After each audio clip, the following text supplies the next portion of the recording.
Is it going to go to the right YouTube? It'd be interesting if it didn't. Ah, there it goes. Don't go to the middle YouTube. Don't go to the bad YouTube. Yeah, the bad YouTube. Yeah. Don't put it on Raz's Science channel. Now, I don't have access to that anymore. Oh god. Really? Yeah, because it was my Everett CC account, and they rescinded that login information when I stopped working there, so I can't log into that YouTube channel.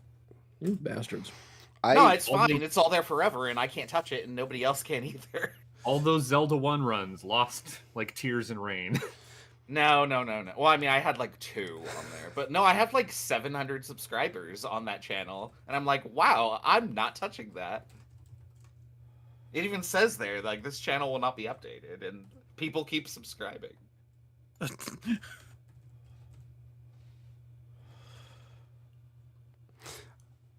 I talk a lot about why I legitimately believe D&D 5th Edition is the best game on the market right now. But there's one complaint that I have, that I will have forever. I built new bookshelves for Christmas. Peanut got me new bookshelves. They're beautiful. I got all my D&D books on the shelf. They're not just in a pile anymore. They're actually on bookshelves. And if you look, I have the whole collection except for like 2 books. So I've got like 30 D&D 5th Edition books on the shelf. I'm looking at them. And the titles printed down the spine of the books are all left justified, right up against like the red splotch with the D&D logo, except for Call of the Netherdeep, which is centered. Oh, that's annoying. It's That would get me. so annoying, and it's in my eye line all day, every day. Oh, that would bug me. Every 8 seconds, I glance over there. I'm like, it's still there. The box sets are also centered. No, they're not. They're left justified. I'm looking at them right now. Yeah, all mine are left justified. I'm looking at You're talking Planescape and Spelljammer? Yeah, they're left justified. I get what you're Some saying. of the splotches are smaller. For some reason, some of the splotches are smaller. Now he's scrutinizing it, and it's driving him even more crazy. The small Can you splotches don't rearrange bother them? me as much. Can you rearrange them from smallest splotch to biggest splotch? There seem to be 2 sizes of splotch. And it's only a couple of books with small splotches. Oh, yeah, I kind of see that. And then the ampersand icon is uniform across all of them, except Tasha's is lower by about half a centimeter. Now that you've said that, I know which book is Tasha's, even though I can't read the words. 'Cause I can see that symbol. Yeah. And I'm just like, holy shit. And now you have easy way to grab that book now, because The only book I ever have at my desk is Xanathar's, so it's the one I need. I can just read the titles on the spines of the books too. yeah, I'm gonna have to keep Tasha's handy when we go into the next campaign. Oh, Can you yeah, read that's the one with Artificer in it. Or are you going to need to break out your reading glasses? But if I Thankfully, do some- manage against all odds to find a Pathfinder table to play at online, I'll look this week and see if anybody's looking for players. See if I can just squeezle into one. Like, do I just play Peachberry? Is that what I do? Yes. Yeah. Yes. Is wizard? Is like bird wizard a thing in Pathfinder 2? Sure. Can I be a bird wizard? Like, I know I have your permission, Migdol, but you're not the one running the game. You could try. DM buys off on it. Well, she doesn't have to be a bird, though, because all of those characters like got changed into like monster races for the pirate game. Like, she could just be like a person, not an elf. I would never play. Never. An elf. Not Nuh-uh. even once. Nope. Not even once, huh? No. I don't know. Never works pretty elf. well Not for even me. once. In 30 years of D&D, I don't think I've ever once rolled up an elf player character. Friends don't let friends elf. Didn't you stick me as a stupid drow elf once? Did Why what? are you so cruel? Didn't you stick me as a stupid drow elf once? You did. Possibly. He did. I've had lots of Wait, drow wait. NPCs, but I've never actually played a drow. I'm looking actually in the. I just pulled up like the SRD for Pathfinder 2 to see what race is in there, and I don't see a single bird race. What are they I'm sure afraid that of? like What are they it's trying to hide? added in like some other supplemental. Because Pathfinder, you could do whatever the hell you wanted to, just like in D&D 5. I would like to be able to coherently and intelligently contrast the two games, and I can't because I don't have any experience with Pathfinder 2. And until recently, I haven't had the impetus to do it, but Pathfinder people are very aggressive. Who are these Pathfinder people? Like, so if you go on, like, it happens on Blue Sky, and I'm not going to vouch for the other social media crap that I'm not on, but I've been trying to engage with Blue Sky feeds more to like find authors and people to like interface and network with. And one of the feeds that I check is Dungeons and Dragons for obvious reasons, right? I love tabletop RPGs. I love Dungeons and Dragons. I'm actively running a Dungeons and Dragons table every week for a decade. Like, I want to be plugged in, right? If you look at the Pathfinder feed, it's Pathfinder people enjoying Pathfinder games, which is excellent. On board for that. Everybody should enjoy their shit, right?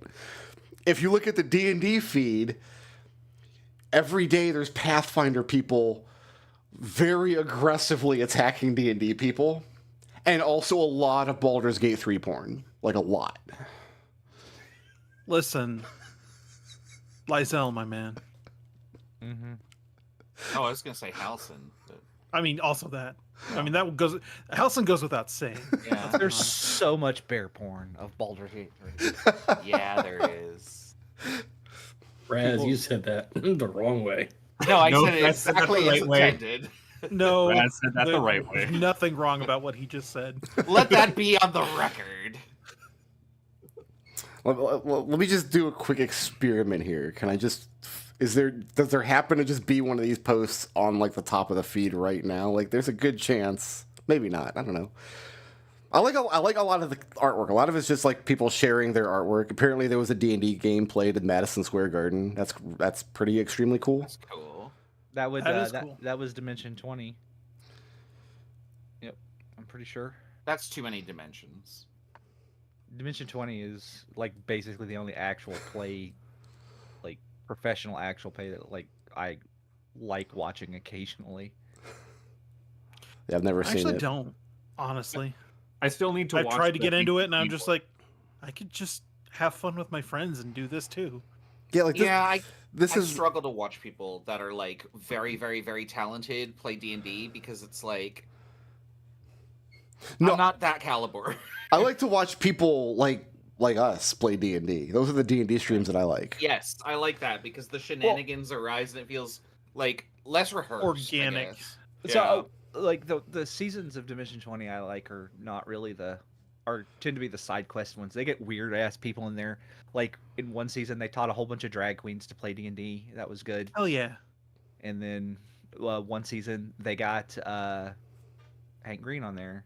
Yeah, I need to watch And- that one. He was excellent. It was like a noir season, and he spent the entire season like throwing out strange facts in the most sinister way possible. It was amazing. But yeah, I don't like watching like every one. But Yeah, okay. Here's a take. This is in the first like top 10 posts. The core D20 pass-fail check mechanics in D&D have always felt bad because they're extremely swingy at low levels and the die dominates the results. And then one of the first things is like, Pathfinder degrees of success helps us a lot.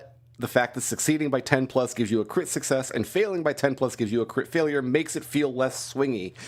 What are you talking about? That makes it like the more opposite. swingy. That's like the opposite of less swingy. Who are Also, you, person? I would argue that at low levels, your characters are incompetent and they will fail at most tasks because they're not good at what they're doing yet. That's literally Yeah. the point of the proficiency bonus. That's what level 1 gameplay is defined by, is like you might be good, but you're not great, and you need to become great, and that's kind Yeah. of what And kind of what that part of the arc is for But your then character. I click this person's profile and she plays Falco in Smash Brothers Melee, and I'm like, I can't argue with that. Nobody can. Gotta- I mean, if you Gotta rep play my Falco boy in Fox. Melee, you play Falco in Melee. I mean, that's like Just play Fox. You're the goat, right? Falco's Anyway, cooler than Fox. I mean, it's swing. It's always swingy with Falco versus Fox anyway, because between like high end players, it's a toss up when it's Falco versus Fox. I Get know those nothing two- about it other than I think Fox is faster. I want to say. You get those degrees of failure and success. I could Yeah. legitimately tell you all the differences between Fox and Falco and Melee. I'm not going to, because we should play Household instead. So Yeah. You're right. I do owe you an apology. Was not able to run last week. I was sick most of last week, and then Saturday, Sunday rolled around, and I was feeling fine. But Friday we did Archie, and I talked for 4 hours, and at the end of that, I was like, oh, my throat is on fire and also filled with frogs. And it was very unpleasant. And I woke up Sunday, and it's still in that state. I'm like, if I talk again for 4 hours, I'm going to feel very unpleasant. So that's why we didn't play last week. Sounds very biblical. Yeah. Did you get rid of your frogs? Just no more The frogs. plague of frogs. I feel great today. I would have had to, if I did run last week, I would have had to run the game with 2 shots of Dayquil in me to get through. That's what I did with Archie, to get through 4 hours of Archie. It's different in Archie. Archie time's not real time. Archie, yeah, it's true. Did everybody finish their Archie this I'm in week? his illusion. I think everybody finished this week. Yep. Yeah, awesome. All right, so I'm in his illusion. Archie time doubly so. who has a 100-word summary of the trouble your littlings got into last week, or 2 weeks ago, or 6 weeks ago, or however long it's been? We went into the in-between. Mm-hmm. We did. We got rich. We did Yeah, get we rich. did get rich. Did get rich. Yeah. We mined up Filamentarium, which some creature had incorporated and became animated. Apparently, this stuff Yeah. animates shit. Mhm. I'm sure it will never come back to bother us in any capacity whatsoever. Right. I forgot yeah. about the googly eyes. I also forgot about that until I zoomed in and then hovered over there. I wanted to ask, I wrote a note here. What is the mechanic by which we get coins? And the only mechanic that I could find was that we lower our wealth level. Yeah, my understanding is if you reduce your wealth level, you get X amount of coins, as specified in the book. Where is that listed? Like how much money you get? That's a good question. Yeah, because we I were... think it's in the section on wealth. Because I'm currently rich and have 0 coins, and I would like to fix that. Yeah, let's do that. Should be Where page is- 152. Oh, perfect. I would like to have coins, plus. May I have coins, please? That's crazy you don't get coins when you gain wealth. Like, you have to be poor to get coins. I think it's just the DM has to award you. Yeah, I can award you coins as rewards for adventuring stuff, and I just did not do that. Also, I get the idea when you're abstracting your wealth and stuff like that. Like, that's money that you do with, like, your wealth. That's money you have. It's just you're actively using it to maintain that level of lifestyle. And like, if you go down Yeah. to like from well Yeah. off to middle class, you're like taking the money out of that and putting it aside. So that makes sense.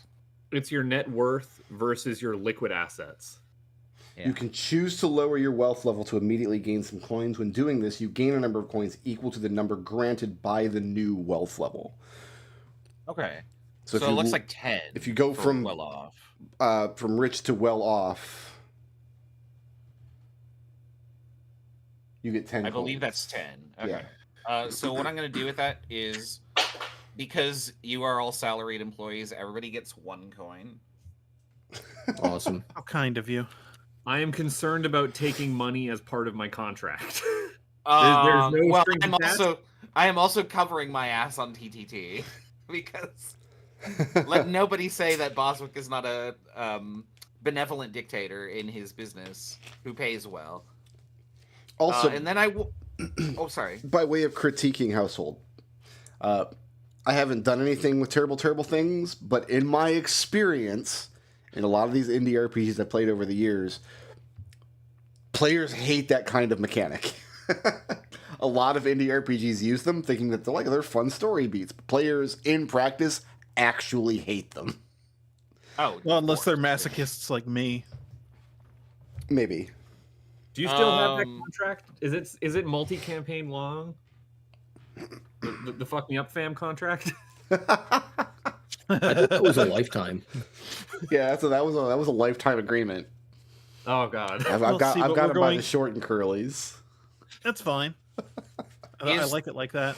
Is there a mechanic by which we can sell stuff back that has a printed cost? I'm not gonna get into that because that's way too granular for what we're gonna do in this campaign. Well, I guess I'll just have 2 pistols then. Yeah, So I you was going can- to spend some money and buy another pistol. You can have 2 pistols. That's fine. I had a 7th C character once that wore 7 pistols everywhere he went. His name was Rolando, and one of them was inside of a ventriloquist dummy. No, nothing. Need No to be love stopped. for Rolando. All right. You need to be stopped. No man should have this much power. Now I got to incorporate Rolando into the next D&D campaign. Yes, you do. So you went into the in-betweens, and you rescued Professor Kensington Bellsworth, who wanted you to mine filamentrium, which is a sort of wire ore, which he believes he has a contract that he can use based on him being of a unique and heretofore unknown sprite bloodline. And he uses the filamentrium to power his splendiferous clockenized menagerie. To that end, I asked each of you how involved you wanted to be with the clockenized menagerie going forward. Bobson Dugnut and Willie Dick Dustus both gave me a 10 out of 10. So my assumption is that means like the Bellsworth Splendiferous Menagerie is now styled Bellsworth and Dustus's Splendiferous Clockenized Menagerie. Dustus would paint it that way, but I doubt that Bellsworth would go along with it. I'll put it that way. He would if you're at a 10, because that's like... Oh yeah, then absolutely. Dustus's name is all over this. Like this is his prize and joy in showing off all of these beasties that are replicas of things that he could best. Okay. And because Willie Dick Dustus is at a 10, his long-suffering manservant Bobson Dugnut is also at a 10. Yep. So I feel like I'm just running around like in a mascot suit. They just handed me a mascot suit to wear. They've got you out there spinning the big plastic arrow. Is the Yeah. mascot the tiger? Is this the tiger? He's got the googly eyes. Stryker and Boswick gave me a 3 and a 4, which I assume you're staying in Bettingham, keeping a close eye on things, but not being directly involved. No. And then I mean, I'm an investigator. I'm always indirectly involved. And then Daryl Archideld gave me a 0, which I assume means fuck you, got mine, and you're skipping town with your paycheck before everything goes to shit. Yeah, nothing good will come of this. He's just gonna watch until it collapses and watch the train wreck. Then he'll swoop in at the last minute to save everybody. Okay. So, there is going to be a massive gala in Bettingham. This is several months on, maybe close to a year on, if you guys all enjoyed your wealth. You've been getting paid residuals out of the menagerie as it goes on a Bettingham tour, and then it goes over to some of the other cities. And money is rolling in. Bellsworth his levels of success are off the charts because of all the amazing clockwork wonders he's able to build. And not only able to build, able to make them do. Like, these things have some level of autonomy. He can make them move around and obey commands. But he wants to ramp up production even more. He wants to reach a point where he can finance a mass production of these. He wants, like, for example, there's animal handlers amongst the Littlings who befriend, none of you guys are playing an animal handler, but it's one of the game's classes. But you befriend mice or bees or some such to go out on adventures with you. He wants adventurers that go out and explore the house and go into the in-betweens to have the option of taking mechanized or clockinized animals with them instead of having to befriend a bee and potentially lose your dear friend who is a bee in battle. So what you're saying is not the bees. Questions. Yeah. When we were doing the preliminary investigation, it seemed like this guy was the only person that could construct these, bring them to life, only person that they would like follow orders from, etc. So what happened was Has that changed? one of you attempted to load Filamentrium into one of these clockinized structures to get it to work, and it didn't. I didn't do anything. Yes. And Bellsworth's explanation was that he has a hereditary contract to use Filamentrium just the way that... which one of you is the salamander? That's me. That's Doug Nuts. Yeah. So, like, Doug Nuts has a hereditary contract that enables him to create light in his hands and on the tip of his nose. Without that contract, he wouldn't be able to do that, and nobody else who's not a salamander can do that. So, Boswick's conclusion from this is that this is going to become a one-man empire that's going to eventually collapse on itself because he can't possibly do all of this himself. Probably Unless a very there are other astute observation. Unless there are other sprites of his nature out there, which Boswick, I guess, would be investigating. I'm working on the assumption that, except for Willie Dick Dustis, all of you have twigged to the fact that the good professor is not exactly a forward thinker. Safe assumption, yeah. Can I lower my 4 to a 3? Just kidding. But yes, that is a very, very good question. And whenever you've raised that with Bellsworth, he's always giving you this, we'll figure it out kind of response. I just want to comment that it's really nice to play an intelligent character for once, because Benedict was such a meathead. And, oh my god. All right, I need to get back to my page that I was on that has the stuff that I need. What page was that? 100 and something. This is a pretty big book, by the way. For Like 300 pages, I was told. yeah, it's pretty. It's large. It's a large book. Wait, why am I saying as I was told? Because I literally have it open in front You of me. have it. 322, yeah. So, Bellsworth has managed to kind of lease out the hotel. Oh, the hotel had a really ostentatious name that is on a different page in this book. I I'm gonna believe. write that down. Hold on. I also have it written down somewhere. Grand Beddingham is what I wrote. Is it just the Grand Beddingham Hotel? That's less ostentatious than I was thinking. That's where we were staying. Yeah, okay.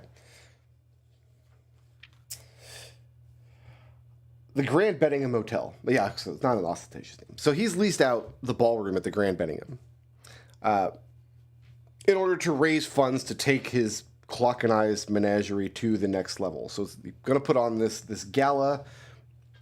There's going to be dancing. There's going to be drinks. There's going to be more drinks. There might be XXX if you're a slua. Yeah, Daryl was there for XXX, absolutely. But Sweet. between the door and between schmoozing all of the nobility that's coming, he's hoping to raise enough funds to take his menagerie to the next level. And remember, he's bad with money, and he's bad with funds. I don't know to what degree Dick Dustis is helping with that situation.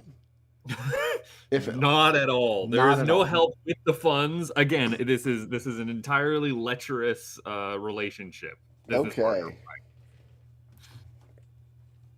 Okay. So it kind of looks like it's doomed to fail.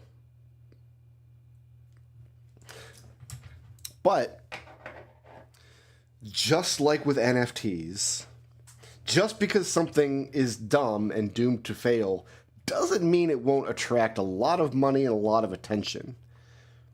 To the point that Arcadia Obernova has RSVP'd that she will be attending this gala. She's a pretty big to-do, as I recall. Yeah, she is basically in charge of the house. She is the leader, the High Queen of the fairy realm in the house, which is the most powerful of the 4 realms.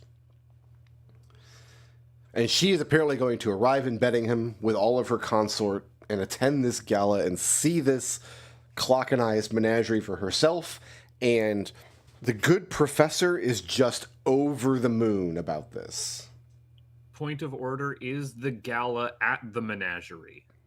The menagerie is going to be set up inside of the Grand Beddingham Hotel's ballroom. Got it. So where usually you guys are just like throwing up tents on the outskirts of town or whatnot, or sometimes taking, excuse me, sometimes taking portions of the menagerie to specific places for an exhibition. This is going to be the biggest and baddest party that they've ever thrown. If the Clockenized Menagerie is destined to be put on the map and make its mark in household history, this is the day that it's going to happen.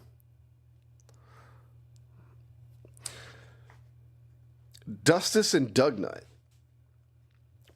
because you guys have been working in close proximity to with the professor for these past few months, this is a piece of information that the two of you would know very well, is that apparently the wise Paracelsus, who is the dust sprite, the leader of the sprites in their realms, who is a famous and ingenious tinkerer and inventor and unparalleled man of science, has been completely silent on the topic of this menagerie.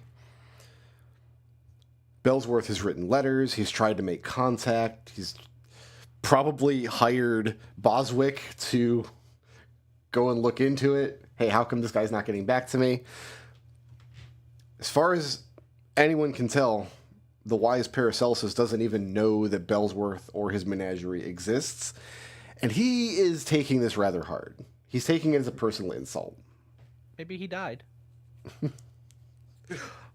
Unlikely, because he's made a lot of like public showings, and he's on the high council of the household. Maybe he's a body double. I'm trying to console the guy. Oh, okay, I see. You're telling him sweet lies so he doesn't cry himself to sleep every night. Basically. Okay. That's some very Nerium energy, my guy. Maybe he's been replaced with his own clockenized menagerie of himself. You ever thought of that? A double. There's no evidence of that. But our professor friend is the only one who can energize these things. Is it not true? Yes. Anybody else who tries to install the filamentarium won't get the things to move. Yeah, we did this ourselves. Mm-hmm. So unless our professor friend was the one who was creating his own body double, which would be self-defeating. I think he's too dumb for that. Well, the professor's not a dumb man, just maybe short-sighted. He's got like blinders on. He can only ever see in one direction, and he never turns to the side.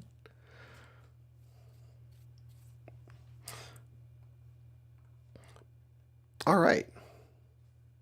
Modern genius usually is. Daryl. Yes. You receive your invitation to the gala weeks in advance, obviously, to give you time to travel up there. Where are you where are you in the world when this invitation finds you?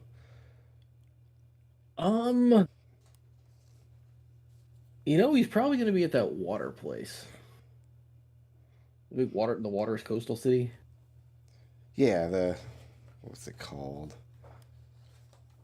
Tubtown or something. Yeah, we'll have to look at. You mean the art with like the biggest? Don't worry about scale. Energy. Yeah, in the entire bathtub with book? ships. Yeah, the bathtub where it's like, if these things were brownie size, like there's no way the city would be there. But Correct. Oh, I can't read the resolution. Tubber Dam. There we go. Or Tuber Dam. Just looking up the. That's the name of the bathtub. Tuber Yeah. Dam or Tubber Dam. I don't know. It's not Yeah, full of that's potatoes. It's a tub. I love this artwork. I don't have a. We're not in Tuber Dams. I'm not going to put it on the table, but. yeah, it's the bathroom. But yeah, like, where are these ships sailing to? Just around the tub. Where are they going? It makes no sense. The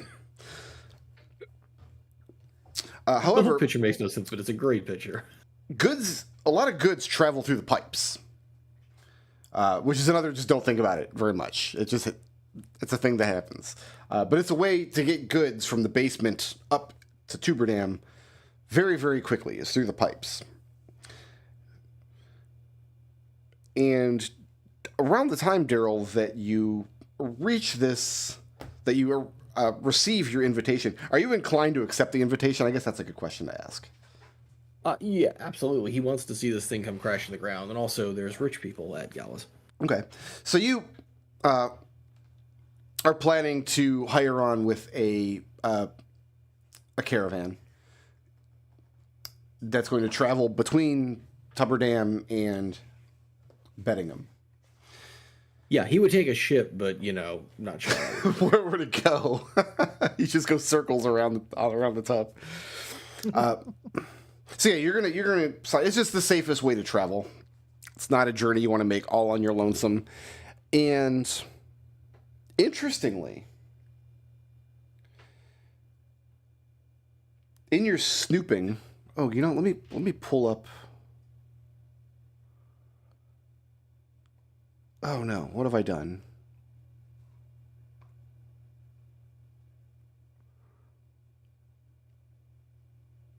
Oh no, what have I done? Uh-oh. Everything is ruined forever. No, I'm gonna fix it right now. Don't worry about it. I got this. Yeah, here we go. You got this? Everybody's character sheet. That's what I need open. All right, Daryl, let's get a. See, I'm having the problem in this game too, because you have to worry about degrees of success, and what does that even mean on some of these rolls? Daryl, why don't you give me a street investigate?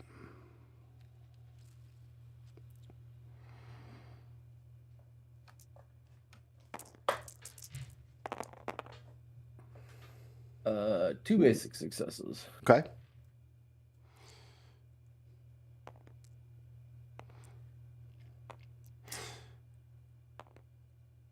You accept the invitation, you hire on this caravan, and a part of this, the goods being delivered to Beddingham, are crates of liquors. Not XXX, unfortunately. There's not a sizable enough Slua population amongst the upper crust of Beddingham. But various types of liquors being delivered to the Grand Beddingham Hotel, which strikes you as very strange. Can Daryl open some of these crates and see if the liquor is actually liquor? How would you like to do that without getting noticed? I mean, it's going to be a long trip, right? So at middle of the night when everyone's sleeping, no one's paying attention. Okay. Let's call that... Go with street caution, or... Actually, no, I think street caution will get you there. I think caution is appropriate. Wow. Wow. Yeah. Flower pot. 5 dice, not one pair among them. It's almost straight. Yahtzee. Oh, Oh, it's the opposite of Yahtzee. yeah. What is that called? Chance?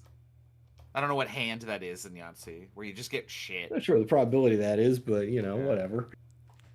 think it's where you take whatever points are on the dice and go again. Yeah, chance Yeah. you just roll to add up whatever's on the dice. Well, Yeah. Hold on. Let's see. yeah, what are you going to do about that? Because that's no successes. I'm not trying to. Am I trying to sneak, hide, sneak, or trail someone through the city by chance? Yeah, you're definitely trying to sneak. Okay, I'm gonna use my shadow trait to get a free reroll. Which I guess Can I means do? you just- Can I do a free reroll with no successes? Yeah, it's free. Yeah. I thought free means the fact you don't lose the success if you fail the reroll. I mean, you could just do it. Yeah, we're gonna do it. There we go. That's 4 of a kind. So that's an extreme success.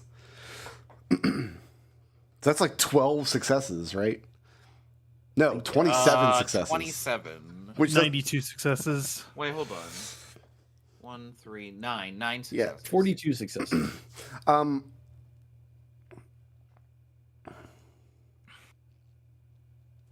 Going into one of these crates in the middle of the night when nobody's looking, that uses your shadow trait. Yes. How often can you use that? I think There's just a trait. You just There's do no whatever. limit. Okay. That's fair. That makes sense. All right. Opening up one of these crates and looking inside, you do find liquor bottles. And then a layer of straw.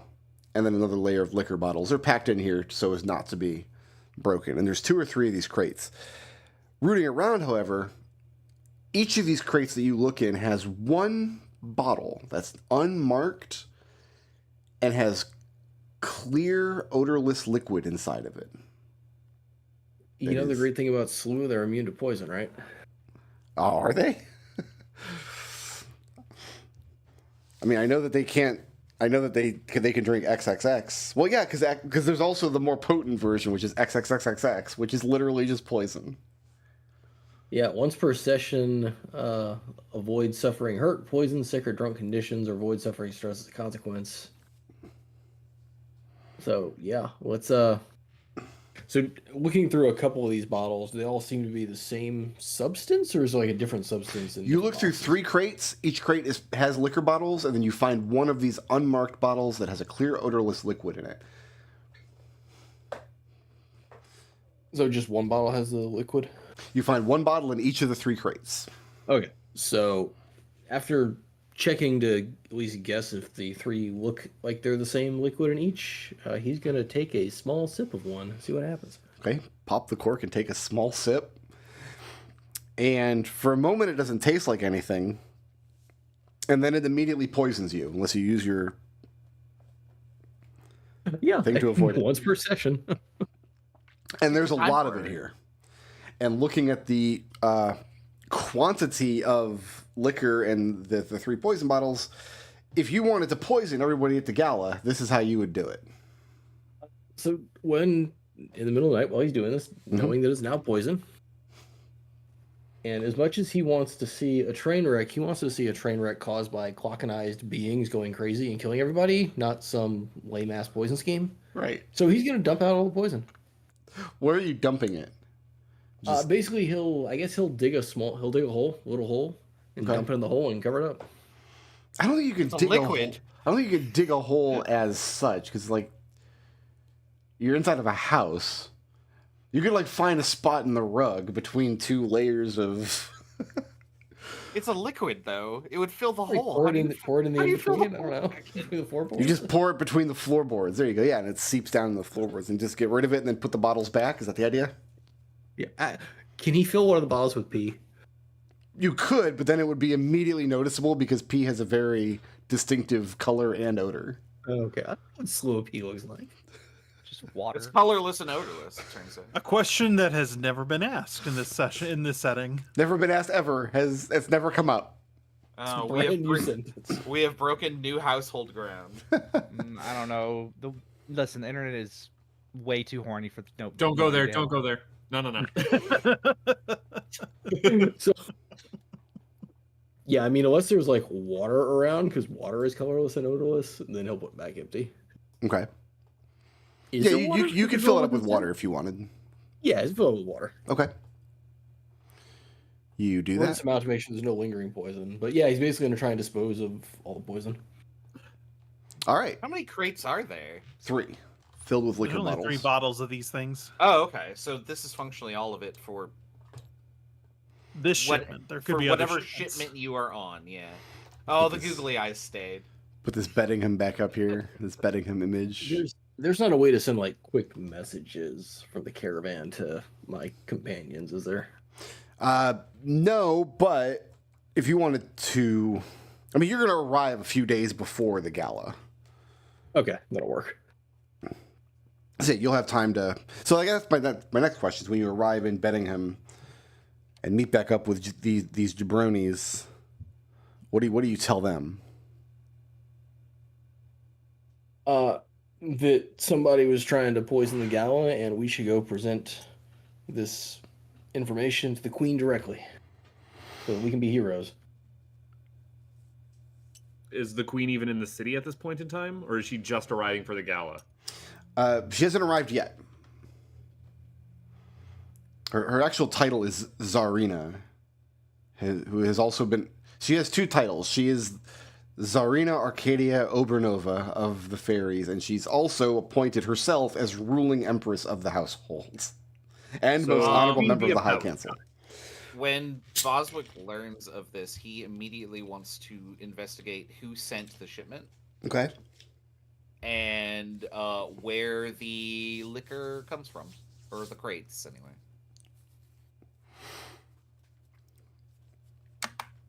Give me street investigation. Sure. It's not a crime scene yet, so we'll just do this. Ooh.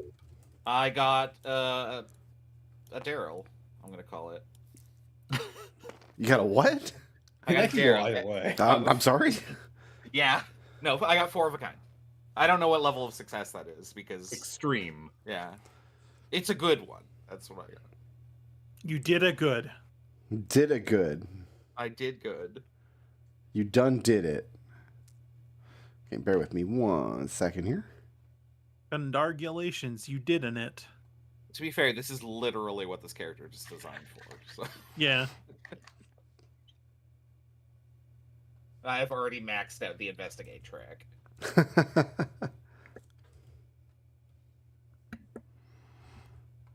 Oh, where's my? There it is. I had to look up this name. I know the name, but it's like it's a crazy name, so I want to make sure I have it on the screen. Apparently, the person who arranged for this shipment of liquor to be brought in along the caravan that Daryl traveled from Tuberdam was. The trail ends at Tubberdam. You're not able to trace it further back, like where it was sourced from, but the person who facilitated its movement through Tubberdam to this gala, her name is Melodin Arseny Stanislavovich.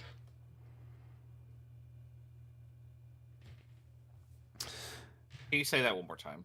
Melodin Arseny Stanislavovich. Here, I'm going to paste that in the.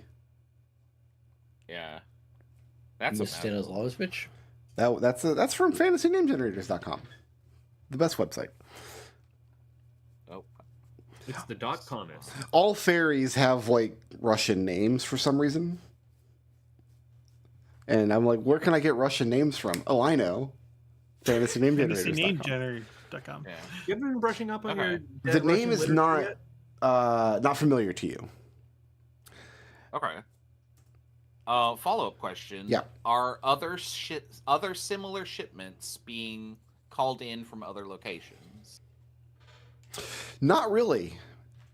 This is just the one for liquor. This is what Daryl also found was strange, is that the Grand Hotel doesn't really need to source things like this at the last minute for particular events. This is something that they would have their own people to do. Yeah.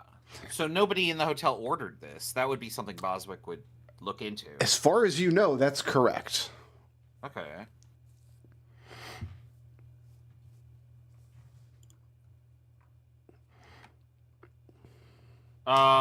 He knows that Daryl did his handiwork, I assume.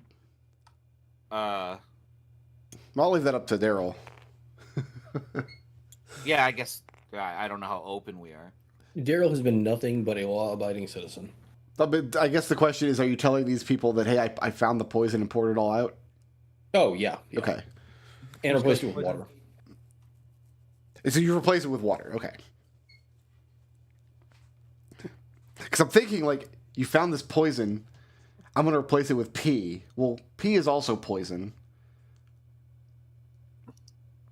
And now you've just I mean, it would ruined have the been punch funnier, bowl. but Slew a P doubly so. So about 4 days before the gala is when you put all this together. So all 5 of you are aware of this poisoning plot, and you kind of have some leeway about what you want to do about it, if anything. I mean, Daryl's already done you a solid. He's already poured out the poison. Replace it with water. Would we That know of any sound- other shipments coming in though? Like that was one shipment. I would suggest we tell the Queen or the Zarina if we can. That's something that Boswick was looking into. And I just closed one of your character sheets, and I did not mean to. I'm sorry. Control C. Or no, wait. Control Shift T. How dare you? Whose sheet did I close? No, they're all open. I'm just crazy. All right, what was the question? You wanted to tell the Queen? I The, think Chris might have disconnected, actually. the Tsarina? Hey, he's come back.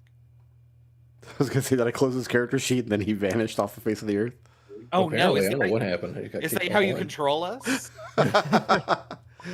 You just close our sheet and then, We Yes. are our character sheets. So far, the Tsarina has not arrived with her consort, and it won't be a secret when she does.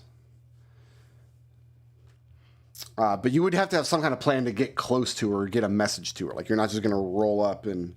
Like, she's going to have the entire penthouse suite of the Grand Beddingham probably to herself.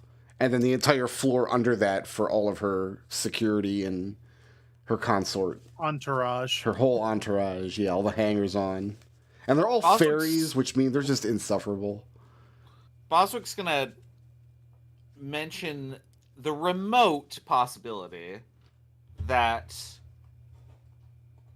she might be responsible for this, and so we should hold our cards close to our chests for now. So I would also like to point out the fact that you've disposed of the poison and the proof of the poison at the same time. yeah, dummy. Don't you have a trusting face? Don't you think that she'll believe you? Well, I mean, I would trust my face, but she's royalty. what we could do is just watch it play out and see who's surprised by the outcome. So what I think I heard Boswick say there is that Boswick thinks there's a chance that the Tsarina's behind the poisoning plot. We have no evidence that they're not, so it's plausible. It's on the table. That's a very interesting take. Yeah. Okay. I mean, Well, it crossed I mean- my mind, but He's a detective. You don't strike through until you're absolutely sure. All right. So what would each of you like to do, if anything, in the days leading up to the gala? Let's start here. Who wants to try to get close to the Tsarina once her and her entourage arrive? No. I think Daryl's going to because she has things to steal. That sounds like a bumbling good time. You're going to try to rob the ruling empress of the household. That Well, sounds we're like gonna a try and great get way close on to her radar. first. Self-appointed ruling empress of the household. I mean, she appointed the whole council. Like, she picked one of each of the 4 types of littling to sit on the council. Right, and Wait, who appointed her? Oh, she did. That is what we got. What is Daryl's wealth level? Oh, he's rich. Why are you stealing? At this point, The it's just fun of it. academic, I Love of the guess, game. but- Just the love of the game. Fun of it, keeping him sharp.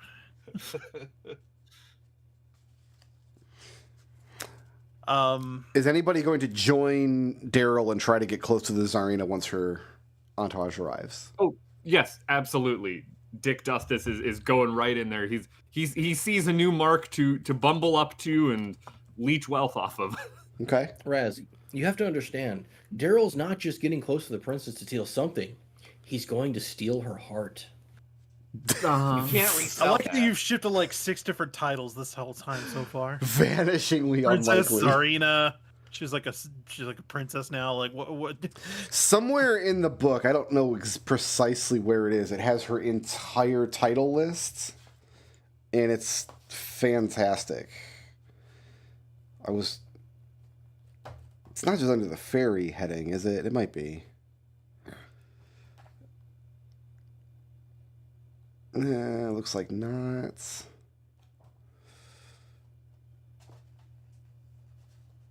Yeah, I don't know. I'll try to find it during the break, and if I find it, I'll read it off to you. But yeah, she puts on a lot of errors. Dugnut, are you going to just roll up with Mr. Dustus? Yeah, I'm gonna stand behind him menacingly, I guess. Okay. Is this I don't with know. or without your spinning arrow? And then what are Stryker and Boswick going to do in the run-up to the gala? So my idea is that the professor has hired Stryker to be the muscle for demonstration of the strength of these clockenized beasties, Sure. and how they would compare to a big strapping oh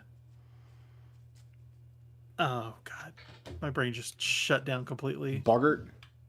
But yeah, a big strapping boggart like Use a boggart. this. Yeah.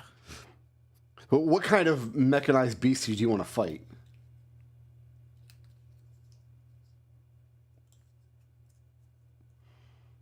Is that what you're talking about? You want to like have an exhibition match at the gala? Yeah. Okay.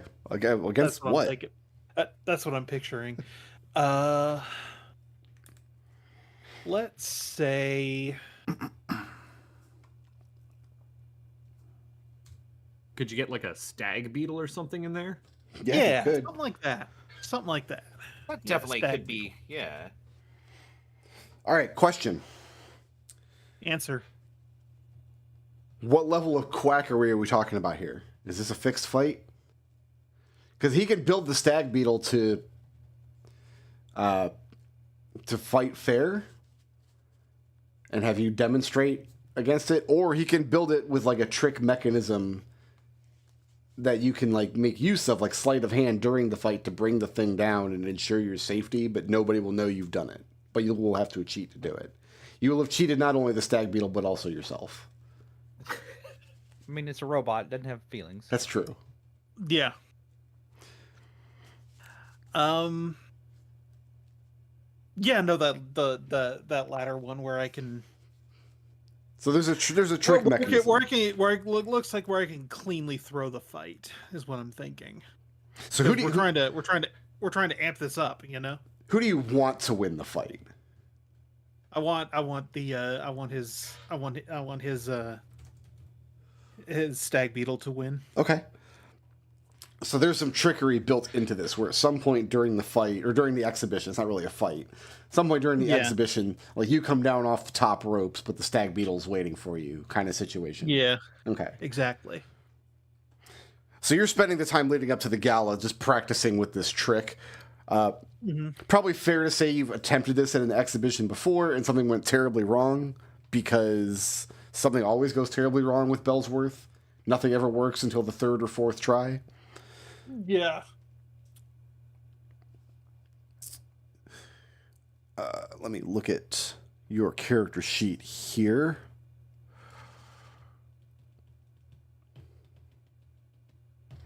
That's very forward of you. Fresh. Give me a Warcraft check. Warcraft. I like that game. Man, there'd be a whole world of these at some point. This is going to model your ability to trip the mechanism in a fight and make it look believable. Jesus Goddamn. Christ! Pretty believable. Oh, In fact, I can't believe it myself. So wait, hold on. The straight Yahtzee. These are the first 3 rolls we've had at the table here? no! Don't forget, we also had a roll that was one of every other dice. Yeah. Okay, but I mean, just like... We have seen Okay, well, the most spectacular failure and the most spectacular success possible. Where the fuck is all of That's this in your regular flump plane? It's all downhill from here, right? We should just Yeah, stop. no. Catch it in. The rest of the session's going to be Yeah, I'm miserable. done. Thanks for playing. What does Boswick want to do in the run up to the gala? So the only thing I can think of, if this doesn't work, then like he could just be like kind of skulking in the backdrop, just like making sure that everything goes to plan. But I want to look into the Stanislavovich person. Okay. When you do that, the first interesting thing about this person is that she was attached to facilitate bringing in liquor that apparently had deadly poison hiding in the cache, which Daryl has disposed of. That was a very interesting thing. The second very interesting thing is you learn is that apparently Stanislavovich is on the guest list for the gala. That's weird because she's like a purveyor of goods out of Tubberdam. Why is she on this guest list? You'd have to ask the professor. I would like to ask him that. Why would she be coming to her own poisoning as well? Well, she wouldn't drink the poison. Obviously. Don't be silly. Bellsworth didn't put her on the guest list, which means Dustus must have done it. And he says you got to take it up with Dick. Okay, I guess I will ask him. I don't Was suppose this he- was I this don't something I have suppose- any memory of doing, or was it just someone came up to me and said they'd like to be at the cool party, and I said, Absolutely. You don't know who this person is by name or reputation. I'm going to assume you invited all kinds of ridiculous people to the gala. every single person who asked to be there got an invitation. This was a well-known fact. Okay, so Boswick concludes that this is Dustus's fault, but that's where the trail ends. Everybody got an invitation. All the nuns and nannies, all the Wayans brothers. All 14 of them. Sir, you've made a lot more work for me. So yeah, You're welcome. Bellsworth Well, says he didn't invite this person. Dustus has no memory of who she is by name or reputation, which means that her name got onto the guest list in some other way. That's also very interesting.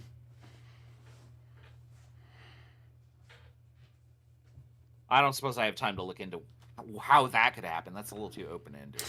I will give you... Let me look at your character sheet now. That's Dick Dustus's character sheet.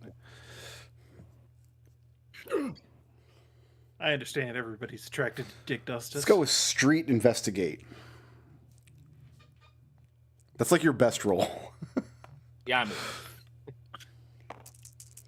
Can you get a Super Yahtzee? That's No, but that's pretty damn that's good. pretty good. Yeah, I'll keep all of those. You keep your That's ear to the 10,000. ground. The day that, and also this person Stanislavovich was not part of the caravan of goods that Daryl traveled with. She didn't come along with her own goods. She signed off on it, facilitated the goods being transferred, but didn't travel, at least not with that caravan. The day that the Tsarina arrives with all the king's horses and all the king's men, you're keeping your ear to the ground. You're thinking, okay, Stanislavovich has an invitation, got her name on the guest list. I'm going to keep an eye out. And sure enough, you find her. Arriving in town with very little fanfare, with a very small traveling party, coming in from Tubberdam, staying in an out-of-the-way hole in the wall, in a completely different section of the city. She's a fairy, and she has her 3 3 people in her entourage, probably mercenaries that were hired on. So you know where she is and when she arrived. Okay. Any way I could sneak into her loft apartment? I don't know what to call it. Yeah, she found a hole in the wall, like boarding house where she and her people are going to be put up for a little while. Yeah, like when they're all out, can I like break in and see if I can case the joint? So you want to wait for a time when all of her entourage is gone? Yeah. There's not going to be a time when all of them are gone. But I'll give you a time when all but one of them are gone. That's probably about as good as I can hope for. Okay. I'll take a shot at that. Okay, let's go with... How are you trying to get in, to gain access? What's your approach? Now, this isn't D&D, so you can just quote me a skill if you want. I would never allow that in D&D. I always smack players who tell me that they're rolling a skill check. But in this game, you're allowed to state your approach by telling me what skill you're using and why you think it applies. Illusion or caution? And I would basically be just trying doors, sneaking in, being very quiet. So you're focusing on not being detected. Yes. Above all else. Go ahead and give me Yeah, street illusion. That's the most important thing. That's also your best roll. It's tied for your best roll. Yeah. Well, these are the two things I put points in. Illusion implies like false identity. I'm gonna just settle for one success here. So take the one basic. Yes. Okay. With one basic success, you're not detected, but you also don't manage to find anything useful. You know that she's here. You know that she and her entourage... you've confirmed that they've packed party accoutrements. They've packed nice finery to wear. Like she's going to show up in a beautiful fairy gown. She's planning to attend the gala, but more than that, you don't have. That's good enough. Okay. Doug Nut. You're about to have a real bad day. Cool. Because Daryl is trying to sneak into the penthouse where the Tsarina has taken up residence. So there was a big procession. Her and her entourage came through. They blocked off the lane leading up to the hotel. There was this big kind of impromptu parade, all these celebrations and hangers-on. And Daryl's going to try to break into the penthouse, I'm assuming. I mean, does he need to? Can you just like go up and try to get an official audience? That's what Willie Dick is trying to do. All right, well, if we're just trying to do that, then yeah, let's do some crime. Dude, it's crime time. All right. Man, I gotta play some Monaco at some point. The game was lit. Listen, everybody needs a treatment of the freedom spoon. Good I old never freedom got to spoon. Monaco with y'all back in the day. I want to. Oh, it's fun. I could go through Monaco again.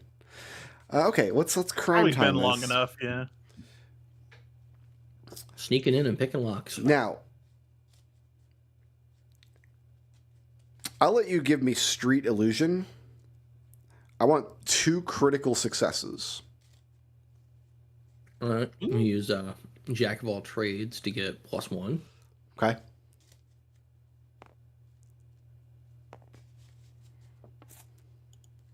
Oh, we don't have our bag of magic dice. Oh, yeah, It's we up do. here. It is. Yeah, it's up there. It's just elsewhere. Is this going to involve any lock picking, unlocking doors? Yeah, of course. Okay. I get +1 to unlock doors. Because you have the lockpicks, you got the advantage from it. Yep. So can you get 2 criticals on, what is it, 8 dice? You're close. There's 1 critical, but you've only got 1 die to reroll. You got a critical and 2 basics. But he only You have loses a... a 50-50 chance here. Yeah. Yeah, I got a free reroll too because they're sneaking. Yeah, So a free reroll. Nope. gains you nothing. Now, if you try to do a regular reroll and fail, you lose one of your successes. Oh, So you lose one of those basics. So you needed 2 criticals. You got a critical and a basic, unless you want to go all in. Can't you use an Can't. ace He's more for successful. what can you use the aces for? Because he might be able to use it to. Yeah, what can I use the aces for? It's an let's refresh your memory. Excuse me. What I think I page is wrote that this on? down in my cheat sheet, but I'm just going to look it up in the book because I've got it here. You can gain +1 to an action or reaction roll. He already can't do that because he already made the roll. Repeat a move, remove a condition, or change your approach after failing an action roll. So if you fail this roll, which you did, you needed 2 criticals, you didn't get it. You can now spend an ace to change your approach to a skill associated with that ace. Well, it doesn't do me any good. He's already at max. Can he? Can you? So- He hasn't. Well, I mean, you still can go all in. Yeah, Oh, I wait, haven't, you I did- haven't technically failed yet. Correct? You can't go all in because this is not improving your roll. Oh, you're So right. This is where your roll. This is where your roll ends. If you did, you have to improve Yeah. it to be able to go all in, and you didn't. Yeah. Again, that's so I have counterintuitive. opinions on the system. I mean, you got a critical and 2 basics. That's not bad. Well, he failed, so he only has this. Oh, you got a critical and 1 basic. That's right. Yeah. Yeah. But it's not a total failure. I mean, apparently there's nothing else I can do because nobody failed the roll before me. I have a Joker. Is there something I could do with that to help you? Ooh, that's a question. I'm trying to navigate this book, and let's just go back to the table of contents. Let's see here. Where is This this? should probably be next to aces up your sleeve. Yeah. I'm trying to Oh, I also have lockpicks, which is supposed to give me some sort of help action on this roll. I don't know how that works though. No, you got a There it +1 is. to your roll because of lock picks. Because picking the door, No, that's a pick lock trait. right? But I wouldn't have allowed you to make the roll without lock picks. It's not an approach you can take if you didn't have the tools. In other words. Okay. Yeah. Yeah, there's nothing you could do with your Joker to help him. I can't play my Joker to give him an extreme success. You can use the Joker to give yourself an extreme success. Okay. Yeah. I'm not seeing anything that lets me do that either. No, this is more fun anyway. Well, so Good luck. I tried. we segued into this because you said Dugnut, you're about to have a bad day. Oh, your day's gonna be bad. Don't worry about it. So So We're just- I guess Daryl. I failed, but by a minor degree. However the hell that works. People like the critical and the basic should offer some. I'm gonna say mitigation. I don't know what that is. You can either get captured by the Tsarina's gendarmes, or you can escape with the frightened condition. Dealer's choice. What does a frightened condition do? Let's look at it. It's gonna be -1 to all spade checks, so all your street checks. Ooh, that's rough. Do you have an ace of spades? You can play it to get rid of that condition. He does. Yeah, I do have a ace of spades. Yeah. That's fine. Yeah, we'll escape. Okay, so yeah, you get into a situation. You get up to the floor and like breaking into the penthouse in the Grand Bettingham. Like that's a terrific feat. Like, that feels good, but the level of security that she's got up there, it just gives you the thrill of a lifetime. You narrowly escape. You're pretty sure that if you'd gotten caught, you would have just been disappeared, and that would have been the story of you. Managed to get out. Half of a panic attack seizing up in your chest. Put the fear of God into you. Let's get back Worth to it. let's get back to Dugnut's bad day now. I'm gonna use my Terrible, ace to horrible, frightened. All right. That's terrible, horrible, no good, very bad day. So you're going to use your ace to clear that condition? Yeah. Okay. Dugnut, your boss just wants to stroll up into the hotel and insist on an audience. That is a bad day. Wow. So I need...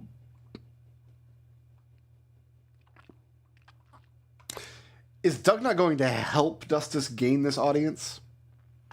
yeah, Okay. I have to protect him from himself.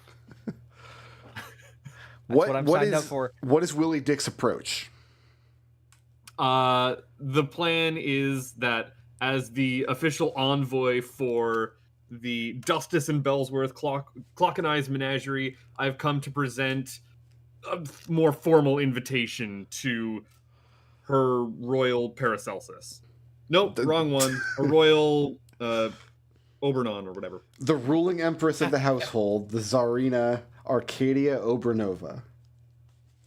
Obernon, that's what I said. Okay. Now she's already RSVP'd. She's already gotten an invitation. Yeah, but she sent that back to Bellsworth, not to me. Okay. So like I'm now coming and being like Oh, so on behalf of competent. Go on with behalf of Justice and Bellsworth. go with what is Dugnut's decorum? I see Decent. that it's decent. I see that Dick is on elegant, which is nice. Yeah. Dugnut's on decent. All right. Give me society etiquette. Who? You. Oh, me. Okay, society etiquette. Let's see. Society. I'll give you alright. a +1 on this roll because you are the official envoy. Like your name's on the thing. So Let's find out. Well, all right. You get one success. one basic. One basic. You want to roll again? I don't get a. No, I do get a reroll, but I could lose the basic. I'm not doing that. I don't know, man. Sounds like a Yeah. coward move. Calling I'm in not there? doing anything dangerous. I'm just here presenting myself on behalf of the company that I own. Which is why you should do it. No. Just need a basic. It's fine. Dustus. Yeah. You were able to hand this more official invitation to one of the guards outside of the stairwell leading up to the penthouse. That's as far as you're going to get with a basic success. They'll be polite to you. How do you handle the rejection? I would insist that it must be handed directly into the hands of the Arcadia. You just call her Arcadia? Yes. We're on a first name basis, you see. They're no longer being polite to you. You are like he says that, and then you just hear. The sound of his soul breaking. I'm not particularly well versed in etiquette or grace. I'll put it that way. Yeah, he has no style. He has no grace. Nope. It is all bumble all the time. This Dick Dustus has a funny face. Yeah, they take the invitation and then they very brusquely tell you to be on your way. I was able to. On my way out, then I go, well, I guess Her Majesty does not want to know about the poisoning. Well, you didn't mention that. Well, no, I didn't. I was just trying to get an invitation with her. I didn't think the guards would want to know. That's what guards want to know. That's the thing guards. Hold on. See, you know that guards want to know that. I'm gonna turn around and Yeah. and go back to the guards and say, and then go up to one of them and then basically apologize for my employer, but like as a professional courtesy, I'm going to basically tell them that there actually was poison found in one of the alcohol shipments. To be for them to like be extra careful screening for that kind of thing. Give me society etiquette. Society etiquette. Yep. That's a bad roll for you. I see that. That's not too bad. That's as good as I got. 4 is. And I'm not giving you plus Oh, I didn't one get because your name's not on the thing. Uh-huh.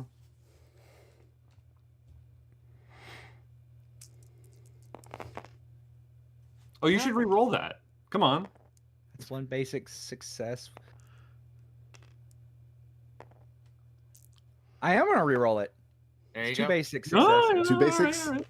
Yeah, How'd you get 4 dice? I have 2 in society and. Oh, you said etiquette. Etiquette. Shoot, sorry, I was looking at eloquence. So you can't have 4 dice. That is wrong. That Play is it again. wrong. So I'm gonna roll again. Run it again.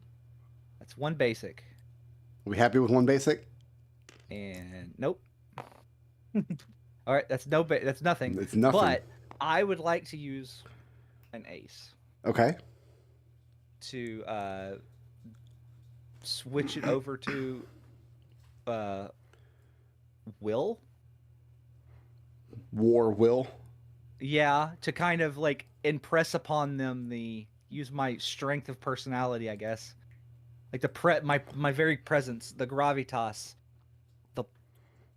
the weight of my brass balls, right, as it were, to impress upon them how serious that actually is. Yeah, give me that roll. Give me war will. Okay, that is 5 dice. That's a much better roll for you. Yeah. That's a All right, critical. Yep. Are we happy with a critical success? Yes. Okay. They ask you pointed questions about this this plot and what you know. What do you tell them? That I just know that in one of the shipments, in one of the alcohol shipments, poison was found. They're not And aware it wa- of any outside alcohol shipments coming in for the gala. Do Yeah, you want it to was- drop that name?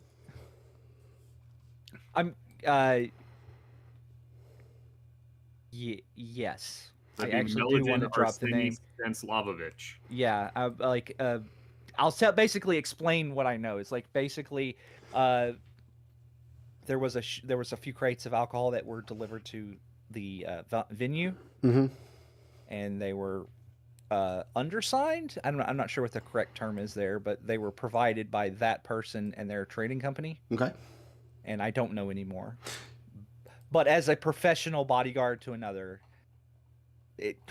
courtesies. So you don't tell them that Daryl has already disposed of the poison, or that the poison has already been disposed of.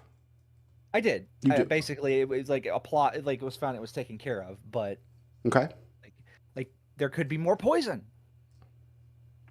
Right? There's always more poison. So they There's, grill like, you there's for a a- few minutes. It's like Schrodinger's poison. Like it's that ogre brought it. The quantum ogre. You got what, a critical on that war will? That's pretty good. Yep. They grill you for a few minutes. They reach the end of your information that you have. They thank you for bringing us to their attention. One of them whispers into the ear of the other one, who disappears back into the door, which leads to a stairwell going up to the penthouse floor. So you're reasonably sure that the Tsarina will get that information. Nice. Okay. They then task you, specifically you, and not Willie Dick,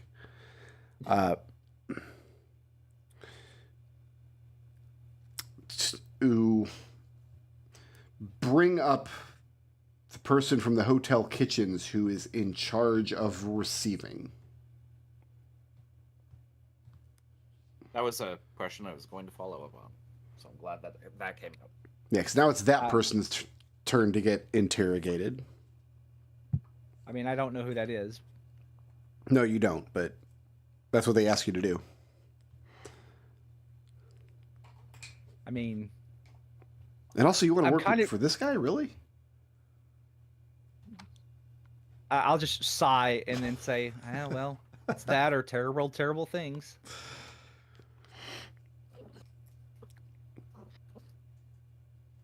So you're gonna follow through and try to find this kitchen guy and send him up? So the thing is I don't think that's my job. No, it's not your job, but they're asking you to do it. They're asking me, Yes. like professionally, just be like, "Hey, be a bro." If they're not demanding it of me, then I'll do it. I mean, they do have some authority and some gravitas to their own demeanor, but no, you don't work for them. Right. If they're asking for my help, I'll do it. If they're demanding I'll help, I'm not. Does that make sense? Like, are they being Karens about it? No, they're not being impolite. They're not being rude about it. Right. Yeah. Then I'll help. Yeah. They're not I'll not go really asking nor demanding. It's more like they're under the impression that you're working security for this gig. So, like, why wouldn't you do it? I guess. I guess what I'm saying is they're misunderstanding what your role is. They don't realize that you work for Willie Dick. Willie Dick has his name on the marquee. Neither of you actually work for the hotel. Everybody's 3 layers deep.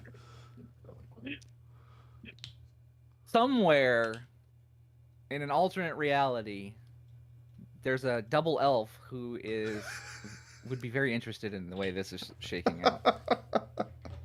But yeah, I'll do it. What I'll do is I'll go find Boswick, Okay. because it seems like something he'd be good at. Because I'm not. What do you want Boswick to do? I mean, he's right there. You can tell him. Hello. Yeah, I want you to. I'll basically explain what the guards want us to follow up with this guy for the poisoning, the poison for Cusco. Cusco's poison. Mm-hmm. He takes out his clipboard and points at interrogate reception, which is like item 8 on the list, and he's done the first 2. It's like, well, I guess we could skip ahead of the queue. Well, to be clear, they didn't ask you to interrogate this guy. They asked you to bring him to them. Boswick could interrogate them anyway before bringing them to them. Okay. Porque no los dos. Yeah. Because he wanted to do this. I actually came up with the idea, and then you came up with the idea. Yeah. Let's just do both. Is Willie Yeah. Dick tagging along and trying to take credit for all this? Absolutely. And as you guys come back down the Like stairs, it was me pleading at Bobs and Dugnut with those like big eyes, being like, "Well, the guards of the Queen asked us to do this. We gotta." Daryl's off to the side, dry heaving into a paper bag. I'll give all of you the opportunity to go down and speak to the receiver if you want. Like, because Stryker would just be back in the ballroom practicing his beetle mechanics. His routine. Yeah.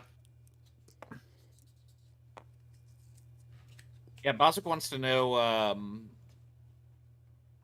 who's in charge of receiving, when these bottles were ordered, where they would be set during the gala after being unpacked, Mm-hmm. and then who has access to that. Okay. Those 4 questions, which I realize is way more information than I probably need. The receiver's name is Warren Freed Aucourt.